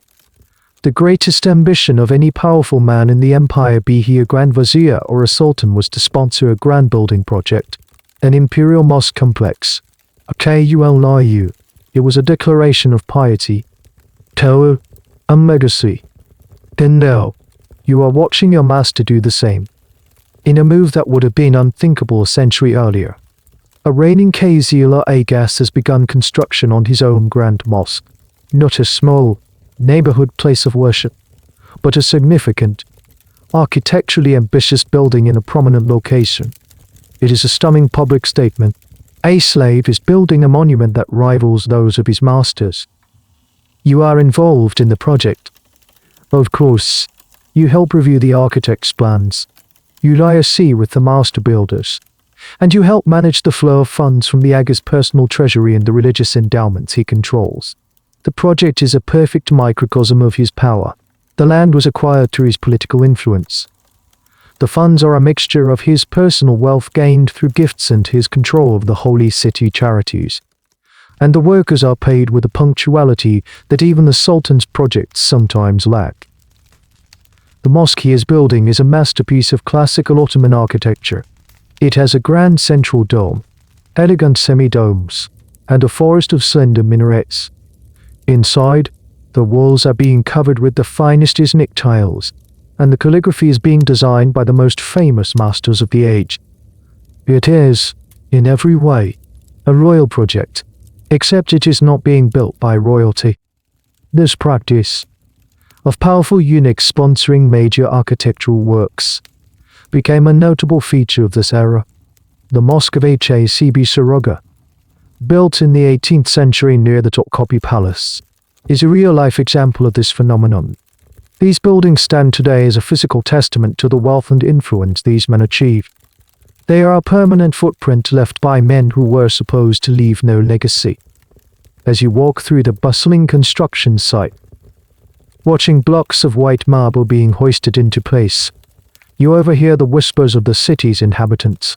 There is awe, of course, at the scale and beauty of the project, but there is also resentment. A slave builds a finer mosque than a free man could dream of. One merchant mutters to another, "With whose money?" "I wonder," asks his companion pointedly. The mosque is a symbol of the Kizlar Agha's piety, but it's also a very public reminder of the vast, and questionably acquired, wealth of his office. The historical debate surrounding these eunuch-sponsored buildings is fascinating. Were they purely acts of religious devotion, an attempt to secure a place in paradise, or were they calculated political acts, a form of public relations designed to legitimize a power that was, in its origins, illegitimate? Were they trying to buy the love of a populace that might otherwise resent their influence and wealth? The answer, most likely, is all of the above. You see in your master, Hafiz Bey, a genuine piety. He prays devoutly and takes his role as administrator of the holy city's endowments very seriously, but you also see his sharp political mind at work. He knows the mosque will enhance his prestige. He knows it will provide jobs for hundreds of workers, earning him their gratitude. And he knows that every time someone prays in his mosque, his name will be remembered. For a man with no children, this is a powerful form of immortality. The project also serves as a tool of patronage. The contracts for the lead for the domes, the timber for the scaffolding, the tiles for the walls all are awarded to merchants and artisans who are loyal to him. The mosque is not just a building, it's an economic engine that strengthens his network of clients and allies. One day, the Sultan himself, along with the Valide Sultan, comes to inspect the progress. It is a major event. The Sultan walks through the half-finished structure, nodding in approval. He compliments Hafiz Bey on the grandeur of his vision. In that moment, you witness the peak of the Kizlar Agha's power. He stands beside his sovereign, not as a servant, but as a fellow patron of the arts, a fellow builder of the imperial skyline. He is a slave who is receiving the praise of his master for a project funded by wealth derived from the master's own system. The contradictions are dizzying, but the reality is undeniable. The mosque will stand for centuries, a beautiful and enduring monument, but it is also a monument to a specific, strange, and transitory moment in history when a class of mutilated men, slaves from foreign lands, rose to a height of power so great that they could build their own legacies into the very fabric of the imperial capital. You have lived your entire adult life in a world governed by a single, unshakable reality, the power of the Kizlar Agha. You have seen your master, Hafiz Bey, make and break the careers of Grand Viziers, command armies, and reshape the city's skyline. His authority seems as permanent as the stone walls of the palace itself. And then, one day, it isn't. The slow way it comes is shockingly swift. It is a stark and brutal lesson in the most fundamental rule of the Ottoman court: all power is borrowed. It is loaned by the Sultan, and that loan can be recalled at any time, without notice and without appeal. The catalyst is a seemingly minor event.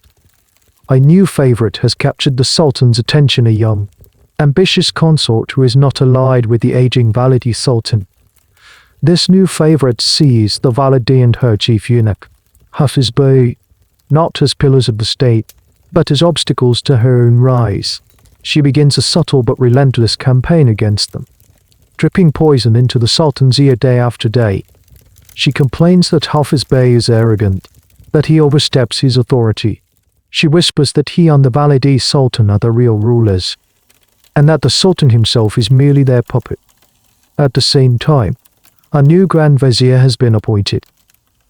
He is a shrewd and ruthless man who understands that he can never truly be master of the government as long as the harem's shadow government is operating. He forms a secret alliance with the Sultan's new favorite. They have a common enemy, Hafiz Bey. The Grand Vizier begins his attack through official channels.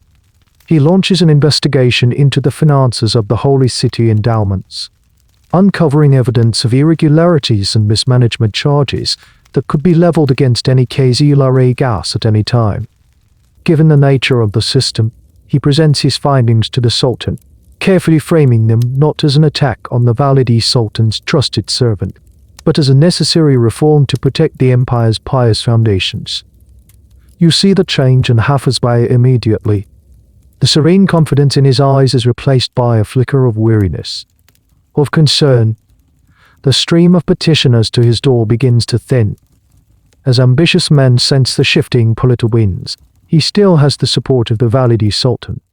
But her influence over her son is waning, eclipsed by the charm of the new favorite. The end comes on a Tuesday morning. You are in Hafiz Bey's chambers, helping him draft a letter. 2 officers of the palace guard enter. They do not bow. Their faces are grim. Their leader unrolls a scroll and reads from an imperial decree. The heads move. It is brief and brutal. Hafiz Bey is stripped of all his titles and offices. His wealth is confiscated by the state. He is to be exiled to the island of Rhodes, effective immediately. There is no argument. There is no trial. Hafiz Bey stands, and for a moment, you see the old, proud man you have served for decades. He simply nods. He is allowed to take a single small bag of personal effects. As he walks out of his opulent apartments for the last time, he passes you. He doesn't say a word, but he meets your eyes for a brief moment. In them, you see not anger or fear, but a deep, profound resignation. He played the game at the highest possible level, and he is now lost. This is the price of failure. His successor, an ambitious eunuch who had secretly allied himself with the new faction, is installed within the hour. The entire machinery of the harem seamlessly transfers its loyalty to him. You, and the other eunuchs of Hafiz Bey's household are now in a precarious position. You are tainted by your association with the fallen master. This abrupt rise and fall was a common pattern. The career of a Kizlar Agha was often a spectacular arc, but one that could end in an instant. This vulnerability is a key topic for historians. Did this constant threat of dismissal and execution keep them in line, preventing them from ever challenging the Sultan directly, or did it simply encourage them to be even more corrupt? To amass as much wealth and power as possible, as quickly as possible, before the inevitable fall came. You spend the next few weeks in a state of terror, expecting to be demoted, dismissed, or worse. But your reputation for quiet competence and discretion serves you well. The new Kizlar Agha sees you as a useful, apolitical functionary. You keep your position, but you are now serving a new master, and the cycle begins again. The lesson is seared into your soul. Power in this world is not a fortress of stone. It is a house of cards. Exquisitely built but terrifyingly fragile, it can withstand decades of storms, only to be brought down by a single, ill-timed breeze. You have seen the richest, most powerful slave in the world become a penniless exile in the blink of an eye, and you understand, with a chilling clarity, that the same fate could await anyone, including you. The years pass. You are no longer a young man. Your face is the same impassive, watchful quality as the senior eunuchs you once feared. You have survived several shifts in power, multiple sultans, and the rise and fall of countless favorites. You have done so by making yourself a paragon of quiet, indispensable competence. But now, you begin to feel a change that is different, something more fundamental than the usual palace intrigues. It's a slow, creeping transformation in the very air of the empire. A wind is blowing from the west, and it carries the scent of change. The 18th and, more profoundly, the 19th centuries bring a new set of challenges for the Ottoman Empire. Military defeats at the hands of ascendant European powers like Russia and Austria, coupled with internal decay, create an undeniable sense of crisis. A new generation of sultans and ministers, men like Selimai and Mahmud Ai, realize that the old ways are no longer sufficient. They look to the west, not as a rival to be conquered, but as a model to be cautiously emulated. This is the beginning of the Tanzimat era, a period of sweeping reform. These reforms, aimed at modernizing the military, the bureaucracy, and the legal system, begin to chip away at the foundations of the harem's power. The reformers see the shadow government of the Valide Sultan and the Kizlar Agha not as a traditional check and balance, but as a corrupt and archaic impediment to progress. They want to create a centralized, European-style state where power flows through rational, official ministries, not through backstairs intrigue. You see the effects firsthand. The Grand Vizier's office is strengthened, transformed into something resembling a modern Prime Minister's office. New ministries of foreign affairs and finance are created, staffed by European-educated officials. These new institutions begin to take over functions that were once the domain of the palace. For instance, the appointment of provincial governors is no longer a matter of a quiet word from the Kizlar Agha, it's now handled by the Ministry of the Interior. The power of the Kizlar Agha is deliberately unsystematically curtailed. His influence over government appointments is eliminated. His role as a conduit for state business is bypassed. The new ministries report directly to the Grand Vizier or the Sultan, not to him. Even his control over the holy city endowments, the source of so much of his wealth and prestige, is eventually transferred to a new, state-run Ministry of Religious Foundations. One of the most symbolic changes is the construction of new, European-style palaces along the Bosporus, like the dome of Topkapi Palace. The sultans begin to move out of the ancient, labyrinthine Topkapi. These new palaces are different. They are more open, with grand ballrooms and formal reception halls designed for European-style diplomacy. The harem still exists, but it's a separate, more private wing, not the literal and figurative center of the entire government. The physical shift of the court from Topkapi to Dolmabasi is a powerful statement. The old world of harem-centric politics is being left behind. A particularly poignant, if strange, loss of prestige for your order is the decline of the silent language. As the court becomes more westernized and formal, the need for this intricate system of secret gestures diminishes. French becomes the new language of diplomacy and high society, not the silent code of the harem. The old ways are not just being abolished, they are becoming obsolete. There is a fierce debate among historians about the pace and success of these reforms. Some argue that they were too little, too late, and were fiercely resisted by conservative elements, including the harem and the eunuch establishment. Others argue that they were a necessary and courageous attempt to save the empire, and that they laid the groundwork for the modern Turkish state. You feel this resistance and this change in your own life. The older eunuchs, clinging to the remnants of their power, grumble about the new ways. They see the reformers as faithless Mackies of the West, destroying the traditions that made the empire great. But the younger generation, even within the palace, is different. They are more exposed to Western ideas and fashions.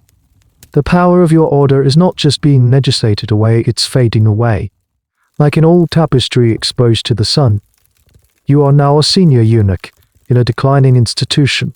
The intrigues and power plays continue, but the stakes are smaller. You are fighting for control over a shrinking kingdom. The great ship of the Ottoman state is being steered by new captains now, and the harem, once the bridge of the ship, is becoming a luxurious but increasingly irrelevant passenger cabin. The world is changing, and it is leaving you and your strange, powerful brethren behind. You are an old man now. Your skin is thin and dry like parchment, and your joints ache with the damp chill that seeps through the ancient stone walls of Topkapi. The world you knew, the world of absolute power wielded from the shadows, has almost vanished. You are a living relic, a guardian of a fading world. The 19th century has given way to the early 20th, the sick man of Europe. As the Western powers condescending call the Ottoman Empire, is in its final, terminal decline. The air in Constantinople is thick with the nervous energy of nationalism, revolution, and war. The Young Turk Revolution of 1908 has stripped the Sultan of his absolute power, establishing a constitutional government. The Sultan is now a figurehead, and his palace, once the unshakable center of the world, feels more like a museum than a seat of power. Your role, and that of the few remaining eunuchs, has been reduced to a purely ceremonial one. You are the custodians of the imperial household, the managers of a grand and mostly empty house. The Kizlar Agha still exists, but his title is a hollow echo of its former glory. He no longer commands the respect and fear of ministers. He is now little more than the chief butler of a retired monarch. His primary concerns are no longer matters of state, but ensuring the palace laundry is done on time and managing the dwindling household budget. You walk through the harem's courtyards, places that once buzzed with the energy of 1,000 secrets and 1,000 ambitions. Now, they are quiet, almost eerily so. There are only a few dozen women left, mostly elderly consorts of previous sultans, living out their days in quiet obscurity. The vibrant, competitive world of the Golden Canaries is gone. There are no new girls being brought in. No more fierce rivalries for the Sultan's affection. The harem is no longer a nursery for future rulers, it's a retirement home. You spend your days supervising the palace's upkeep, a task that feels increasingly futile. You ensure the precious Aznic tiles are kept clean, that the leaky roof of an old kiosk is patched, that the gardens are tended. You are a curator of memories. Each room, each hallway, holds ghosts for you. Here is the antechamber where Hafiz Bey once humbled a Grand Vizier. There is the window from which you saw the smoke of the Janissary revolt. Here is the courtyard where you first learned the silent language that no one uses anymore. One of the most pathetic and little-known aspects of this decline was the eunuch pension crisis. As the empire's finances collapsed, the state struggled to pay the salaries and pensions of its thousands of former employees. The palace eunuchs, once among the wealthiest figures in the realm, found themselves in their old age facing poverty, having no families to support them. They were entirely dependent on a state that was itself going bankrupt. Historians debate the fate of these last eunuchs. Did they die in destitution? Or were they cared for by the new Turkish Republic out of a sense of historical duty? The records are sparse. You have conversations with the other old eunuchs. They are filled with a mixture of nostalgia and bitterness. They talk of the old days when a word from the Kizlar Agha could change the fate of the empire. They complain about the new world, a world they do not understand, with its noisy automobiles, its brash politicians in Western suits, and its shocking new ideas about equality and republics. You feel a profound sense of obsolescence. Your entire life has been dedicated to mastering a set of skills that are now utterly useless. You know the precise protocol for serving coffee to a Validi sultan who no longer exists. You can read the subtle political cues in the harem, a place that no longer has any political importance. You are a master of a dead art. Your identity, which was forged in the brutal act that separated you from a normal life, was always tied to your function. You were a guardian, a confidant, a power broker. You were defined by your role in the imperial system. But now that the system has crumbled, what are you? Are simply a mutilated old man, a historical curiosity. As the First World War engulfs the empire and seals its fate, you know the end is near. You are the last of the guardians, watching over a palace that has become a tomb. The secrets you hold in your mind are stories of ambition, love, betrayal, and power that you have collected over a lifetime are now just memories, soon to turn to dust along with you. You are the final keeper of the harem's secrets, and there is no one left who cares to hear them. The end arrives not with a bang, but with a quiet, bureaucratic decree. In 1922, the Ottoman Sultanate is officially abolished by the new Grand National Assembly of Turkey. The last Sultan, Mehmed VI, slips out of the city on a British warship, and with him, 600 years of imperial rule vanished into the morning mist over the Bosporus. A few years later, in 1924, the final, inevitable order comes down. The caliphate is abolished, and all remaining members of the House of Osman are exiled. The new Turkish Republic, secular and forward-looking, has no place for the gilded cage of the past. The Imperial Harem is to be permanently and officially dissolved. The day the order is carried out is grey and anticlimactic. A handful of stern-faced Republican officials arrive at the palace. They are not interested in its history or its protocol. They have a list, They read out the names of the remaining women and the few eunuchs left, including yours. You are all to vacate the premises by sundown. There is no ceremony, no grand farewell. The remaining women, some of whom have not left the palace grounds in over 50 years, are now lost and confused. They are given a small pension and sent off to live with distant relatives or in designated state housing. You watch them leave, small, hunched figures in black, stepping out of the Imperial Gate into a world they do not know. You are among the last to leave. You look, for one final time, through the courtyards and corridors that have been your entire world. You pass the courtyard of the eunuchs, where your training began a lifetime ago. The barracks are empty, the windows dark. You walk by the entrance to the harem's bathish, and you can almost hear the ghostly echoes of laughter and whispered gossip in the steam. You pass the opulent, now empty apartments of the Validi Sultan, where you once witnessed the quiet consolidation of an empire's power. You stand in the vast, silent court of the favorites. The wind rustles the leaves of the cypress trees. It's just a courtyard now, a beautiful but empty space. All the invisible lines of power, the territories of jealousy and ambition, have been erased. The secrets the walls once held have lost their meaning. They are stories about people no one remembers, fighting for stakes that no longer exist. You finally arrive back at the great Imperial Gate, the same gate you entered through as a terrified boy all those years ago. You look back at the sprawling complex of Topkapi Palace. It is no longer the heart of a living, breathing empire. It is a monument, a beautiful, silent shell. As you step out into the bustling streets of the new city, now officially Istanbul, you are struck by how much has changed. The world has moved on. You are a ghost from another age, an anachronism. Your life was a paradox, a slave who wielded immense power, a man stripped of his future who shaped the future of a dynasty, a guardian of a prison who was himself its most permanent prisoner. This final chapter raises the last, most profound question for historians.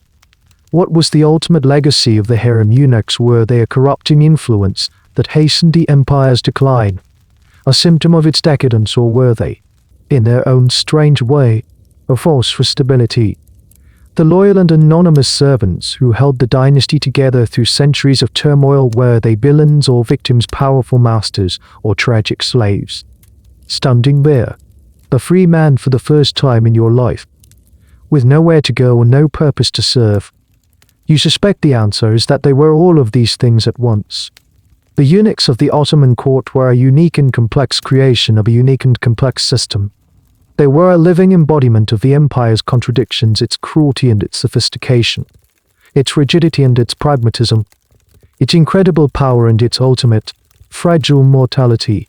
Your story, and the story of your brothers in service, is not a simple one of good or evil, but a deeply human one of survival, ambition, and a silent, desperate search for meaning in a world designed to deny you one.